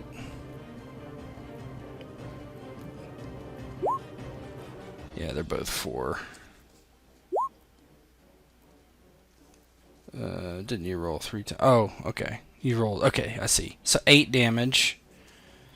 We'll go with a 4 quarters. So defender's skill rolls are 1 grade harder as well.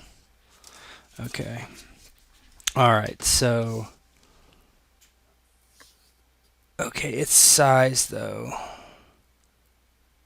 What size is your weapon? I'm looking at the severity table.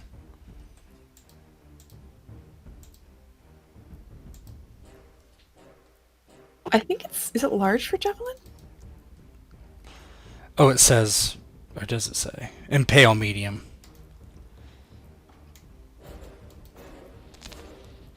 Okay, so that makes all its rolls hard now because it's stuck in it. Does 8 damage to the 4 quarters. Let me see how much that's going to do to it.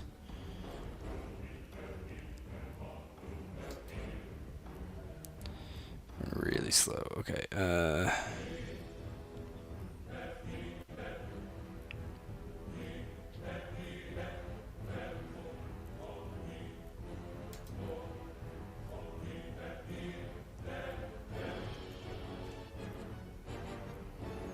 The hell? Hold on.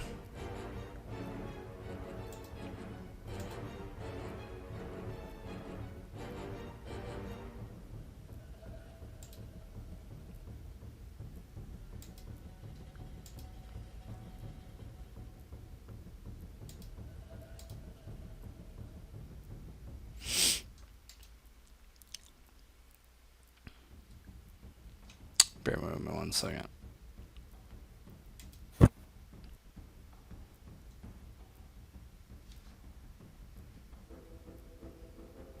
Why did that change?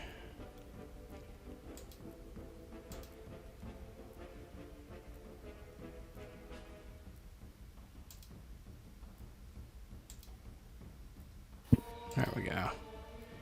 That's weird. Okay, so 4 quarters, 1, 10. You did 8 damage. Okay.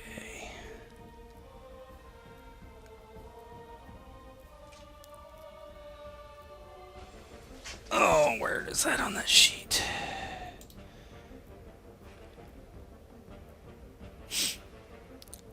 Where is it? The hell is the damage at? There it is. I think.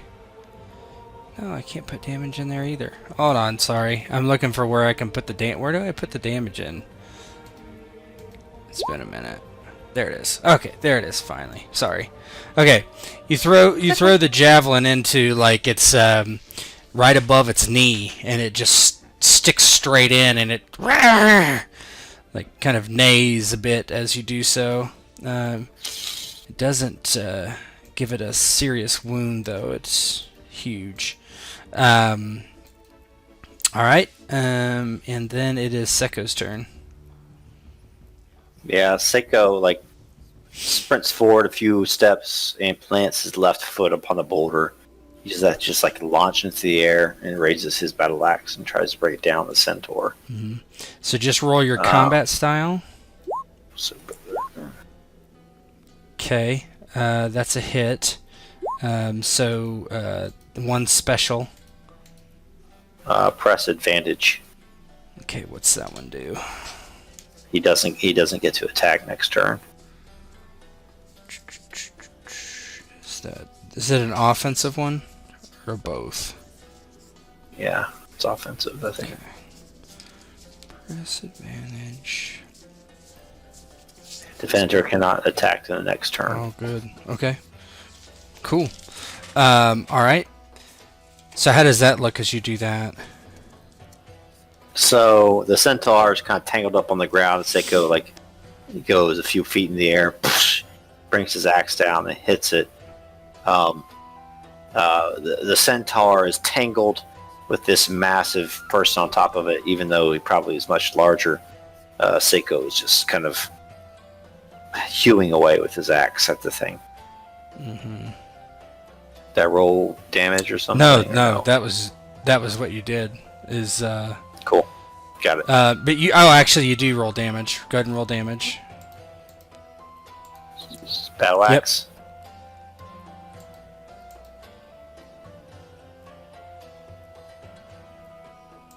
It's not letting me. It says choose target, and it says click on token on the screen to choose target, but it won't let me do it. It's a stupid. Let me just roll from a sheet. Yeah.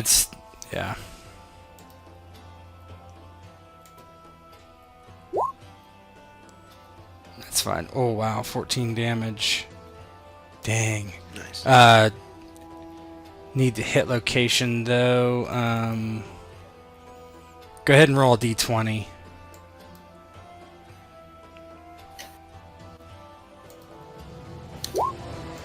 Nah. Well, that's location. That's right rear leg. Give me a sec. Let me fix one thing real quick. I don't know if I need to, but fuck it.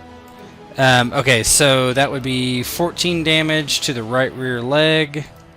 This thing is in trouble now. Come on, open up. So slow. Okay.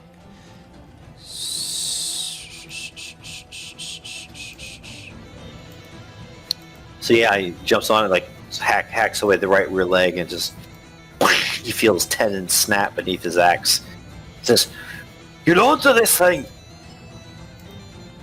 Now's our chance to strike furiously and without mercy." So 14 damage, 1 AP, so -5. So it takes a serious wound from that. Let me do that real quick. Alright, so it's stunned for 2 rounds. Oh, nice. If a limb roll end now. Okay, so it's already on the ground. Okay, yep. So you just strike its leg very badly, and it is completely stunned, so it can't move. It's still tied up, and it has to skip its roll, so it's 0. I believe it's Cineas, you're up again. Thanks, Phaedra. Of course. When you roll a 1, good stuff happens.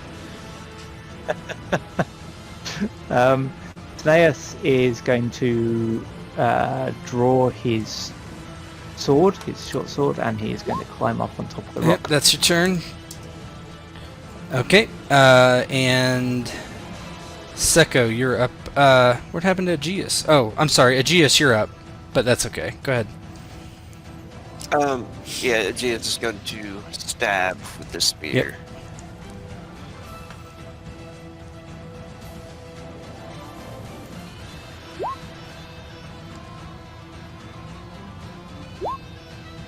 Hey! That is a hit. Special.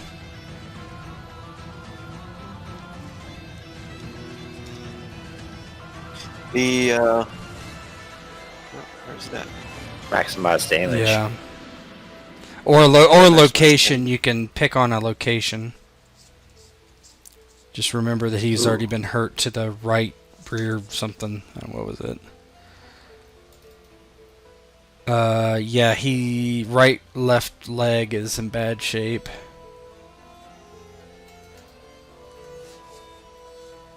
Oh yeah, it's not doing it when I click on Yeah, it. just roll from your sheet. Under compact. I gotta fix him. He's I don't know what happened there, but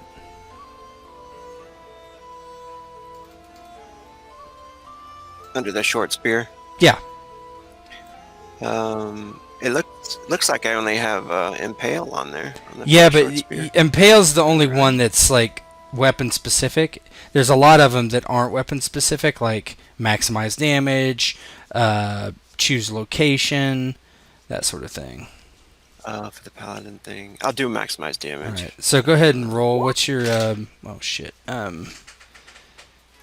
Okay, so you're maximizing damage. What is your die? Your die is E8 plus 1. okay, so 9. You're gonna do 9 damage. Go ahead and roll D100, or I'm sorry, D20.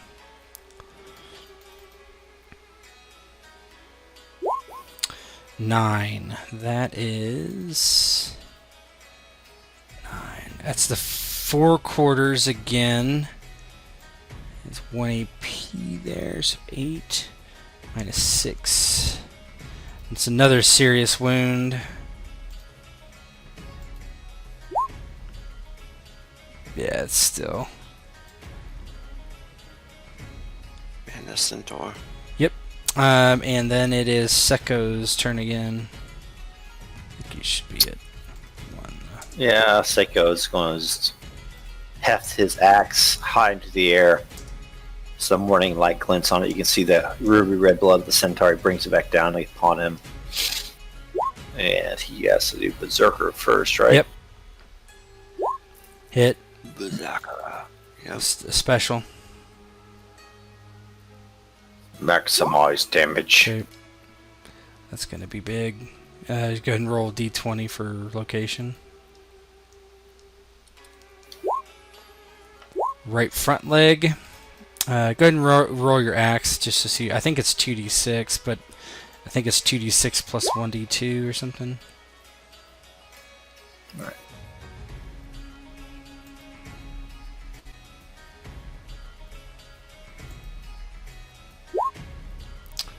Yeah, so that is 14 damage to the right front leg.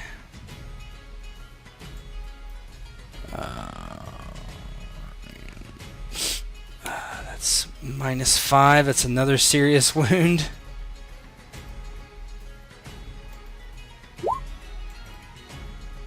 Yeah. Yeah, you're cutting this thing to pieces while it's on the ground. Go ahead and I think everybody should be back for their full APs. Actually, why don't you tell me, since he's not going to be able to go for 2 more rounds, how do you kill this thing as you surround it and chop it to pieces and stab it to death? I'd say for Phaedra, most of her, I would say, contribution, as it seems to have worked very well before. It's pinned on the ground, struggling to get up. She ties more of her arrows, small bits of rope to them, and just keeps layering the thing so it can't get up. Just keeps pinning it just so the others can hit it with ease. Like Gulliver's Travels style. Ah. Yeah, as it gets kind of pinned down, Sekko eventually moves from its legs up to its head and just brings his axe down on it. Cineas keeps stabbing it for some while, and you're not quite sure, but you think you heard him yelling something about Velos. But not quite sure. Aegeus keeps his shield up and keeps thrusting the short spear into a leg and then into the torso. And by the time he thinks about it, he was going to attempt to maybe keep it alive or offer it a chance, but he sees it slump over to dead from many hits and stabs, and then backs away. Well, that one is dead. Was that the only guardian? It's the only thing you guys see. You see it? You That see anything works. else, Phaedra? She looks around, climbing to the top of this rock just to get a better look of the area, seeing if there's anything else. Yeah, you get up on top of the rock and you kind of look around and you don't see any other creatures. You just see the woods and Phidias circling. She looks up to the sky. You see a smile break out on her face. She skids down the side of the rock, jogs back over to the others.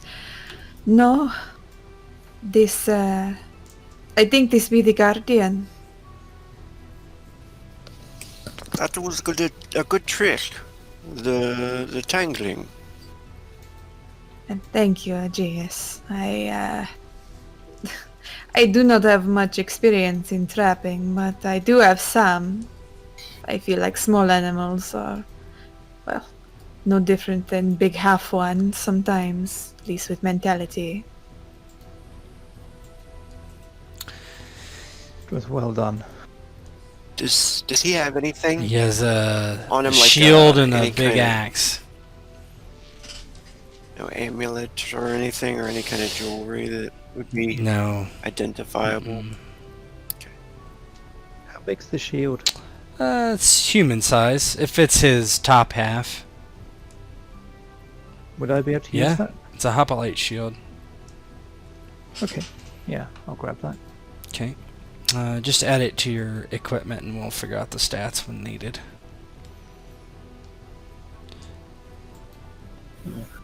Sekko says,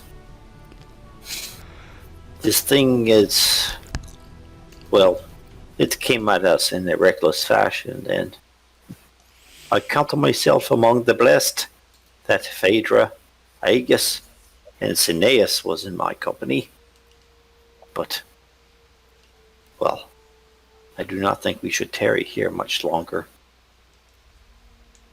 No, we should continue on into the Moonwatch before, well, if anything else decides to guard this place.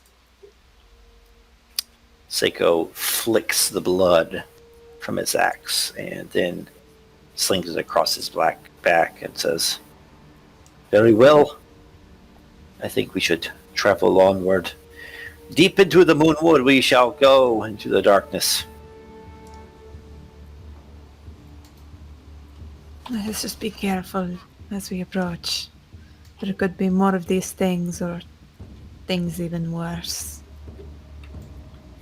I have a feeling that this was just the beginning of the things that we have only heard about in myths.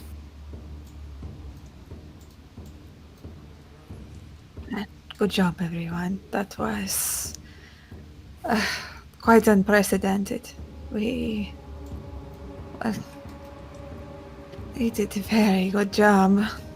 I did not expect this.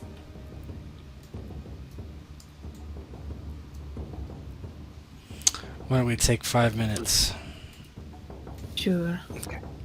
Kill the motherfucking Sekko. You guys are pretty much did incredible. That thing does 2d6 plus 1d10 damage. Ew. Yeah. I I'm had, so glad I had a feeling it would have been bad if it hit me. So I was like, let's not let it hit anybody. Yeah, that's a Dude. good Yeah. because when I was putting it together, I was like, because there's this Mythras auto generating tool, right, for enemies, and you can import it straight into the sheet. And I pasted in the JSON and not really realizing how much damage it did, and I was like, oh my god, its extra damage is 1d10. Man, that would have Oh killed my him. god. Yeah. The combat is so lethal, and if you get your attack first and you're able to wound them and stun them, then they're screwed. Mhm. Once you get stunned, you're screwed. Yeah. We nearly had It's- TP in our first combat, didn't we? Yeah, we did. And so No, close. if I would have really pressed it, you might have. Because you guys were That not first one. doing great. Well, actually, Cineas was doing the best, probably. He was. Yeah. I was You just got missing. lucky. I lost my damn arm. I would have pretty much died, but Tet was like, just kind of made me lose my arm for a while. I mean, well, it still got fucked up because I just didn't make you roll on that roll. I just gave you the easiest of them. You still lost maximum Yeah. hit points in that arm. So Right, it's still permanently Yeah. screwed. Okay, Yeah. okay, 5 minutes. I'll yeah, be that's right back. fine. Yeah, I'm going to take a quick break as well. Yeah, same.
Here we're back. We're still waiting for the others.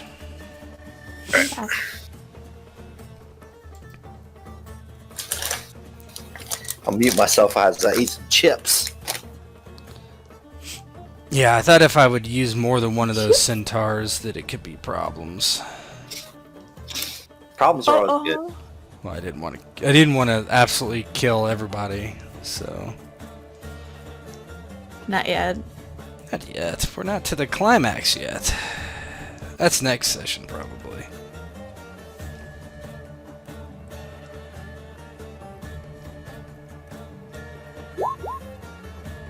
Aegeus did try a spell and failed, so it is like normal. Except Very the true. one time it really mattered, right? With healing your mom. I think the only time he's passed a healing or any kind of roll for spellcasting. No, he passed another one. It was for Gorgos. Did he heal him? He healed Gorgos. Yeah.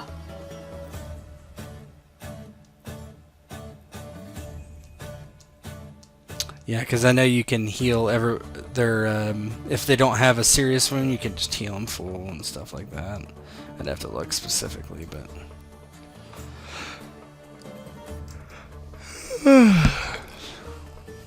Phaedra was gonna say to, I think, Aegeus when he came over, and she's like, related to Lannis. She's gonna say, hey, you should start worshipping me now. I'm just like, no, it's a bad idea. Don't say that. distant relatives. Like great, what would it be? Just great uncle.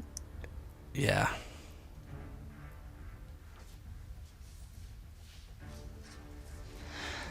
Didn't even have to use my combat cards. Damn. That happens when you don't get a hit off. Yep. You're right. I'm so happy. It's like, he's got 4 legs. He's a horse, man. Yeah. Let's fire some goddamn arrows with. And that wasn't an easy roll either, right? I mean, No. but still, you got the 1, and if you roll a 1, yeah. Like, It was Lannis. yeah, No. maybe. Or my demigod status. Mm-hmm. That demi blood. I am demi now.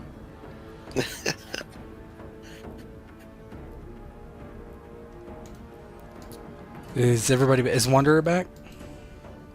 No, okay. Getting tea or something now. Of course he is. My question is it Crumpets. hot water first and then the tea bag, or is it milk and then hot water and the tea bag, or how is it?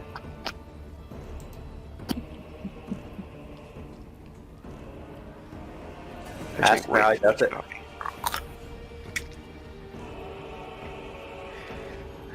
I keep hearing the Irish sneak in. Mm-hmm. Oh, hello The there. Irish next to I'm Sekko. just creeping in.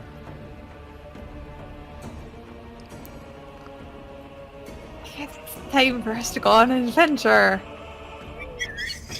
Oh boy. Fuck yeah, there was a fist fight at a local Walmart over social distancing. Hell yeah.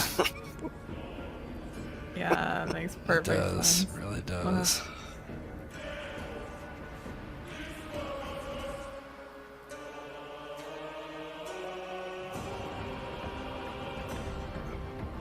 People's precious rights are being.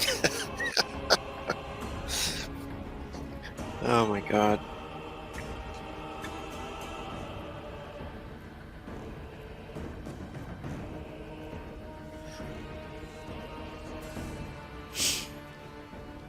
Precious freedoms. More freedom. Freedom! America, taking away my freedom. God dang it, I'm fine with the TSA putting things up my butt because there was bombings for a while, but I don't want to put on a goddamn mask. That's against my goddamn freedoms. It's perfect. Ow. I'll take off my shoes. I'll take off my belt. I won't put on a fucking mask.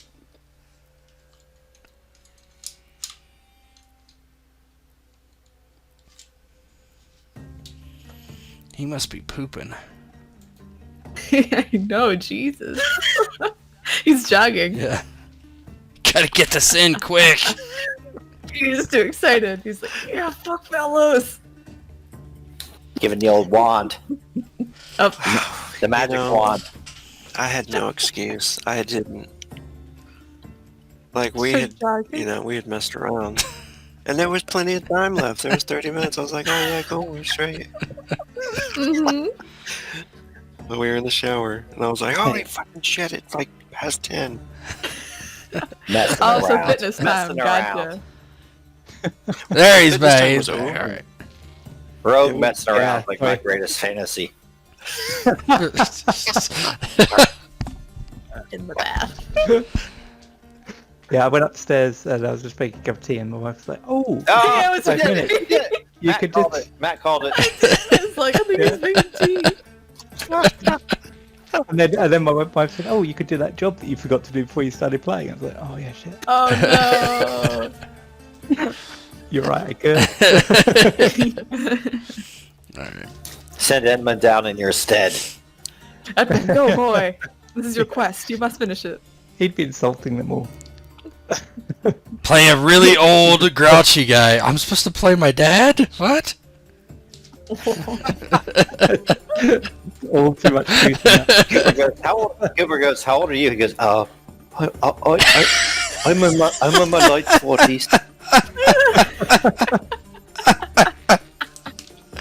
I'm in my late 40s. I'm a bit older than your dad. And then Edmund just goes, "Yeah, he's really old." We're just standing next to me grinning. Like, yeah, you're old enough to know. All right. Okay. You head into the woods, and yeah, it's pretty thick. You can't see much, and I need to change this music. But after that, there doesn't appear to be any particular way to go. There's no paths. It's completely wooded and wild everywhere you go.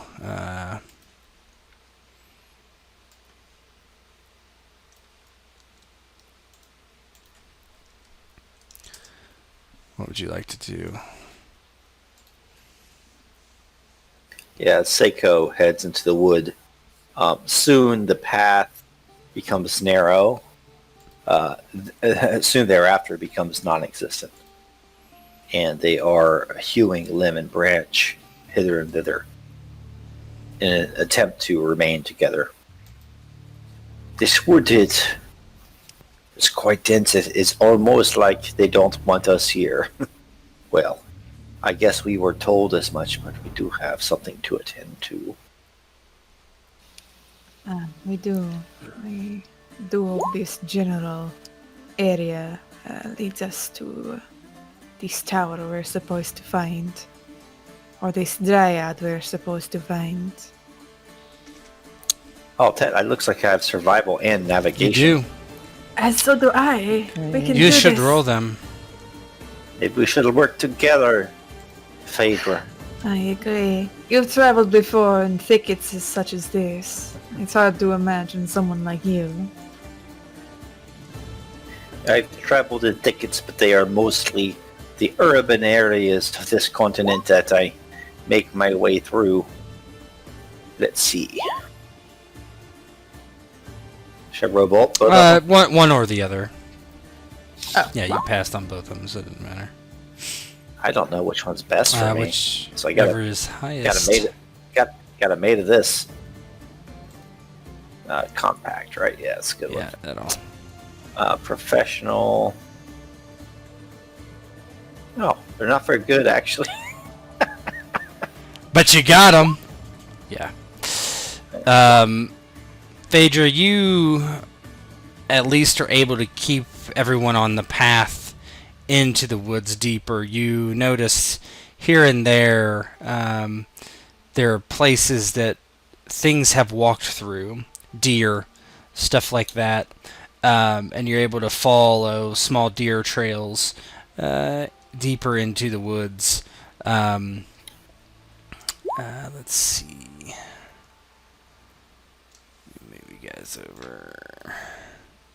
Eventually, you find it quite. It's slow going, but you find that you're able to.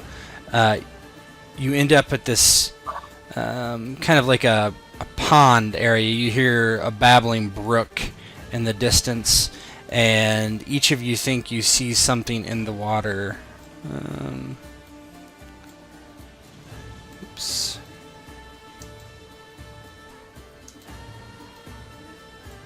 There we go.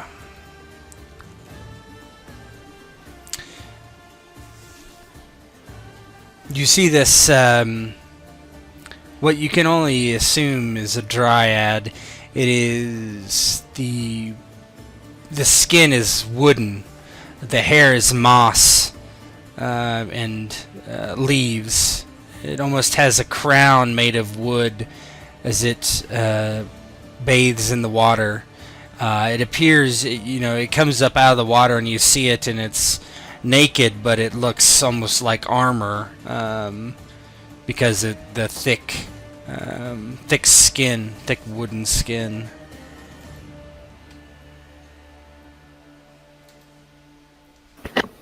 It seems we have arrived at the heart of the forest. Ooh, across that pond. You see that? I do. Aegeus stops moving forward and grips his spear and his shield, raising them up a little bit. And the light of Lannis struggles to reach the ground here. Yes, but we must ask her to help us solve this. Aegeus, maybe take out this, the mask.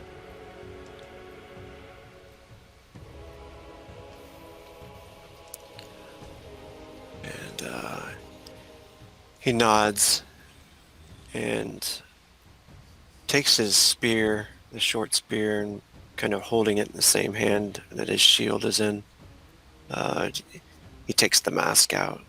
Does it look at them at all, or has it noticed them yet? It doesn't say anything or do anything to you. It just seems to be like kind of frolicking in the water. A little small bird, goes and flies down near it, and it seems to almost be playing.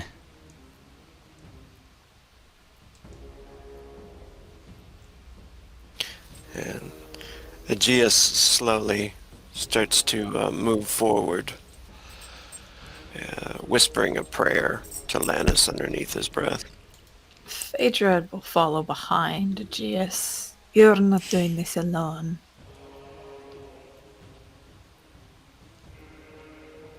And Cineas will walk behind his other shoulder. He doesn't say anything, he just follows him. Sekko, being careful to have his axe slung behind his back and not in plain view of the dryad, kind of takes up the rear. As you get closer, you see it kind of stop. The bird flutters up into the air and away and into the trees, and it turns and looks at you. Its facial expressions are kind of hard to examine because it's so alien looking, but it appears to be surprised that you're here for sure.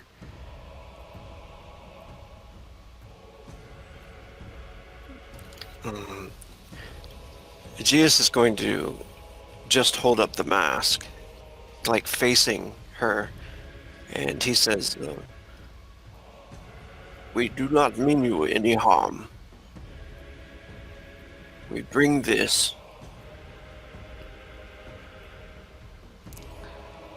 It walks a few steps closer in the water, and its face looks like it, like almost like is thinking, like, It has been many years since I have spoken with this tongue. We mean no harm. We just seek knowledge. You killed my guardian then. We did indeed.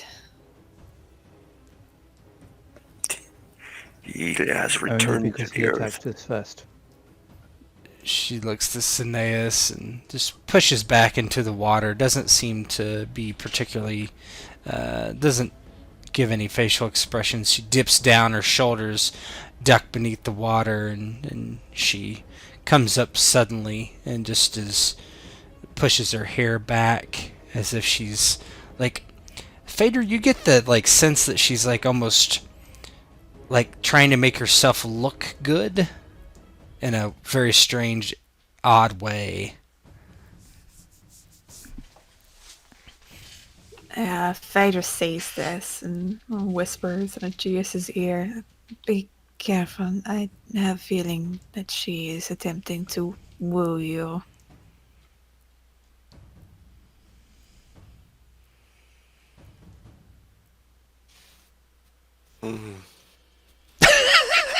Jeez. That's not so bad. He's having second thoughts about getting branched, getting thorny.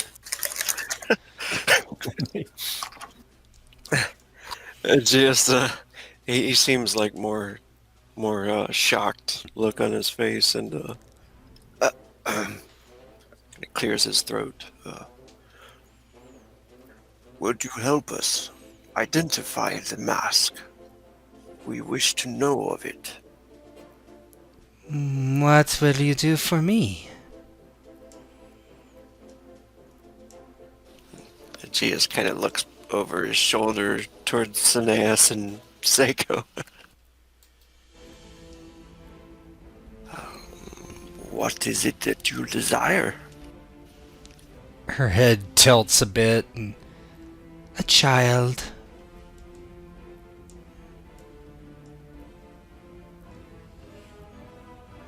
There are many trees around here that you could,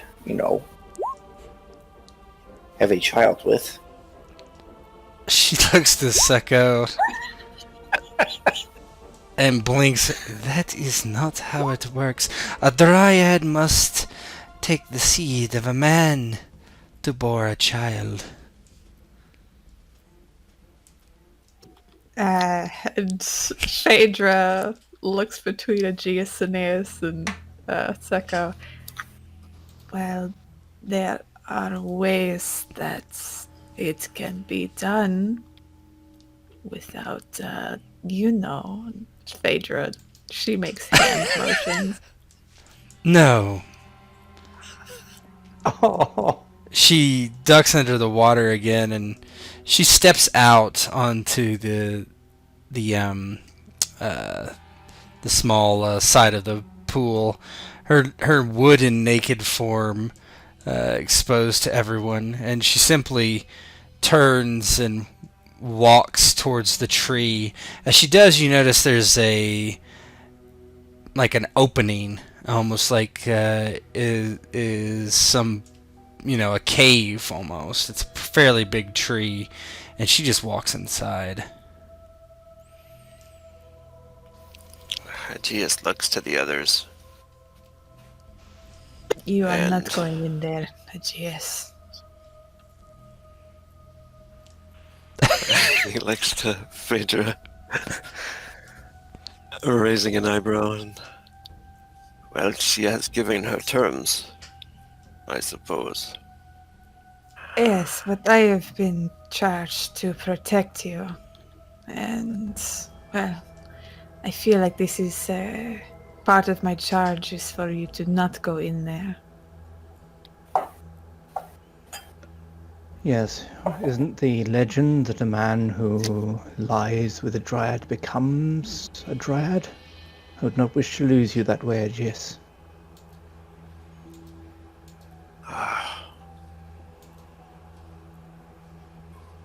Well, Sekko, what say you?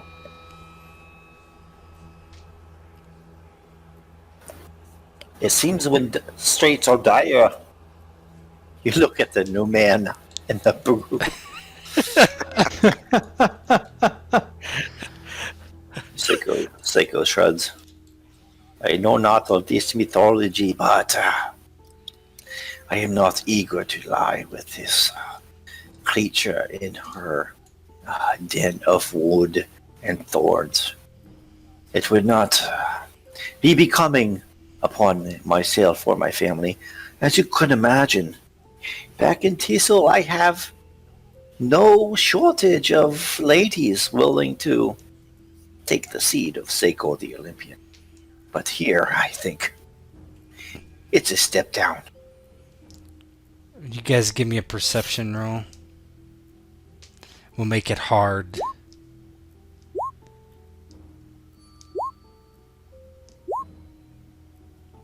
Oh. No one. Okay, continue. Phaedra looks at others.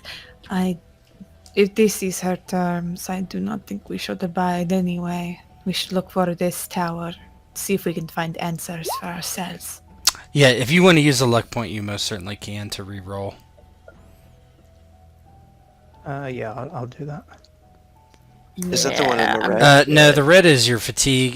They aren't set by a marker; they're on your sheet. So go looking compact. I think you each have like 2 to 3. Yeah, I might as well do it. Just keep how many you've I'll used. re-roll it and then I'll find it. Oh, You guys are not seeing anything.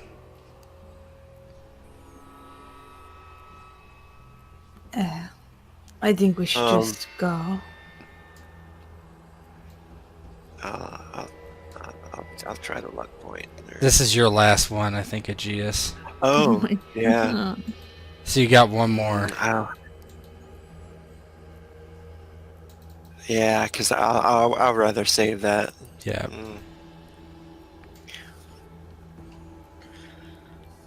I've got one more. I'll use my last.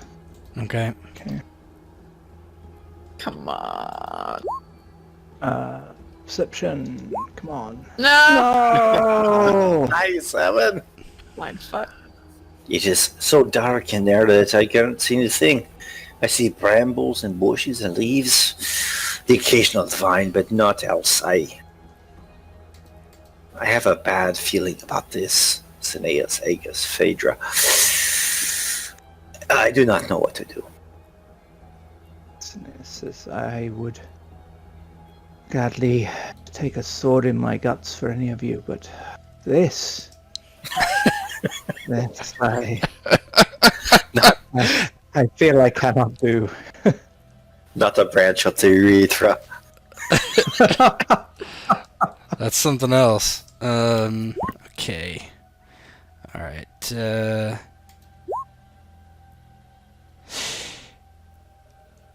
Go ahead, Cineas, go ahead and roll me a difficult evade roll. No. Oh. A hard. She's one horny, horny a biatch. hard would be. Okay. Hardwood. Okay, so that's both fail. So, Cineas, you realize that something is creeping behind you. It's like a vine, and it sweeps around your arm briefly, and you're able to kind of like, move your arm enough to like get it free. And then everybody realizes the same thing is happening. I would like everybody to roll evade rolls against that 76. Evade. Oh. Is that our sheet? Yeah, it's where's the evade is a standard skill. Oh, okay. So it can be on your skill, it can be on your sheet, or just nobody fumble. That's really what it boils down to.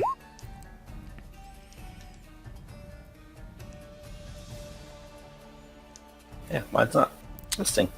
You under the No, I rolled it. Can you guys see mine? Because I can't see it. Did you have your token selected when you? Yeah. I do not see it. What did you roll? No, it's just blank. I'll just do it again. I rolled it for you. It worked for me. I just was seeing. Anyway, I'll take yours. what did you roll? Oh, just go ahead and roll. Yeah. No. Mine was Oh, blank. okay. Just says Sekko. That's It's just fine. blank. So, yeah, these vines try to wrap around you, but grab none of you. I want to do one for Tiri. Just roll a D100 for Tiri, will you? Sineas? I would. You know I would. Okay. Just Not don't Tiri. fumble. Critical. I'm nervous. I'm having trouble typing. Right. Oh! Just give your dog an impregnator. It's a female. It's a female dog. It's a Yeah. stud Um, What about Phidias? yeah. No. Yeah. These vines are swinging up all around you, trying to grab you, but you're able to get away for the moment.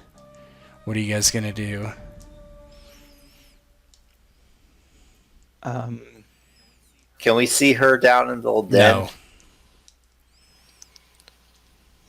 Are the vines like kind of stretching out from that? They're tree? coming from all around you. The woods are like, there's barely any clearing here.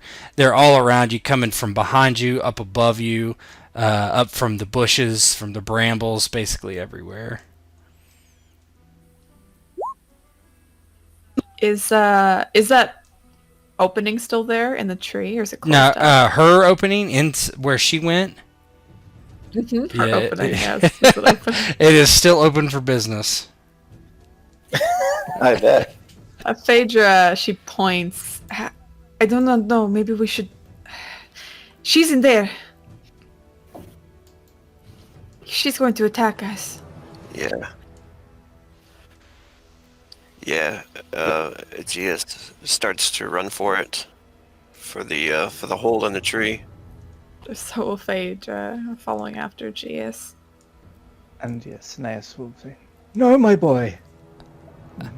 Yeah, so Aegeus, you are able to duck in, and as you do so, the vines try to close behind you and cut the next people behind you off. So I'd like everybody else to roll athletics, standard athletics.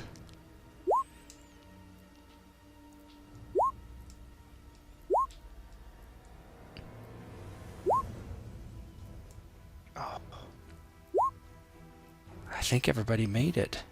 Oh, I did. Not Sineas. Oh no, Cineas. What about Tiri? Terry goes with Cineas. As Phaedra and Tesco get in, and then Cineas, as you're going in, the vines like close in front of you, blocking your path into the tree, and it just grows all the way over.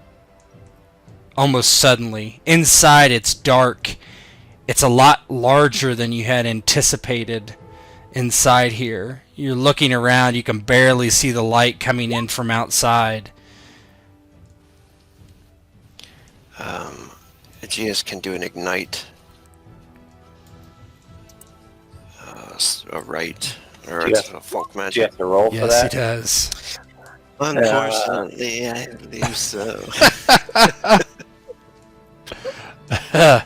You do have a luck point. You could re-roll. Let's do it. Hey! You're able to. You basically. What are you casting on? Like you're into your spear or something? Or is it a real? Is it yeah, a I real think- fire or just a light? I think that this one is enough to. Actually, let me look at it again. With the one, we can see everything.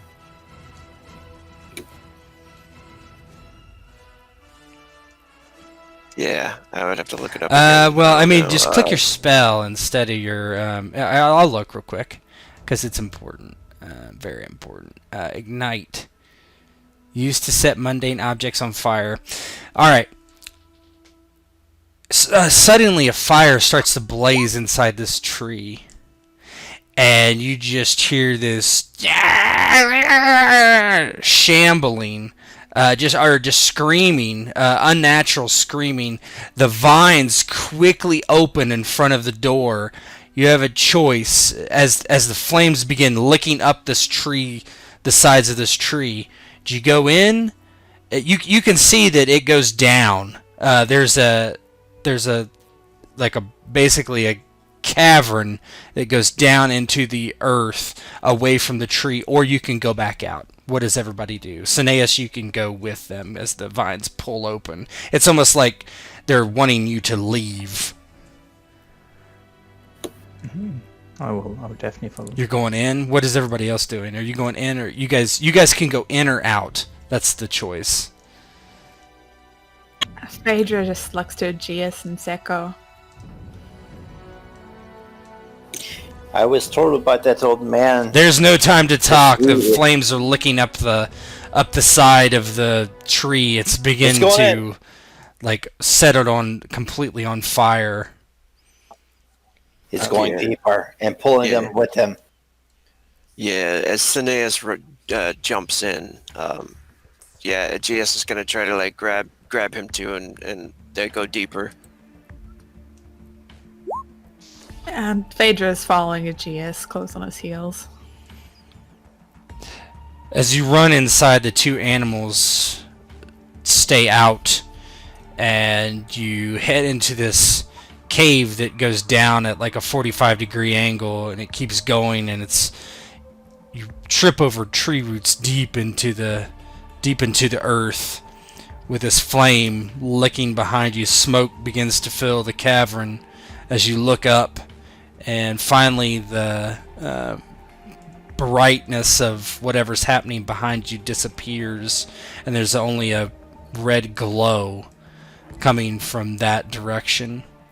And you look into the darkness ahead of you, and in the distance you see two glowing green eyes, and that is where we're going to end the session for tonight.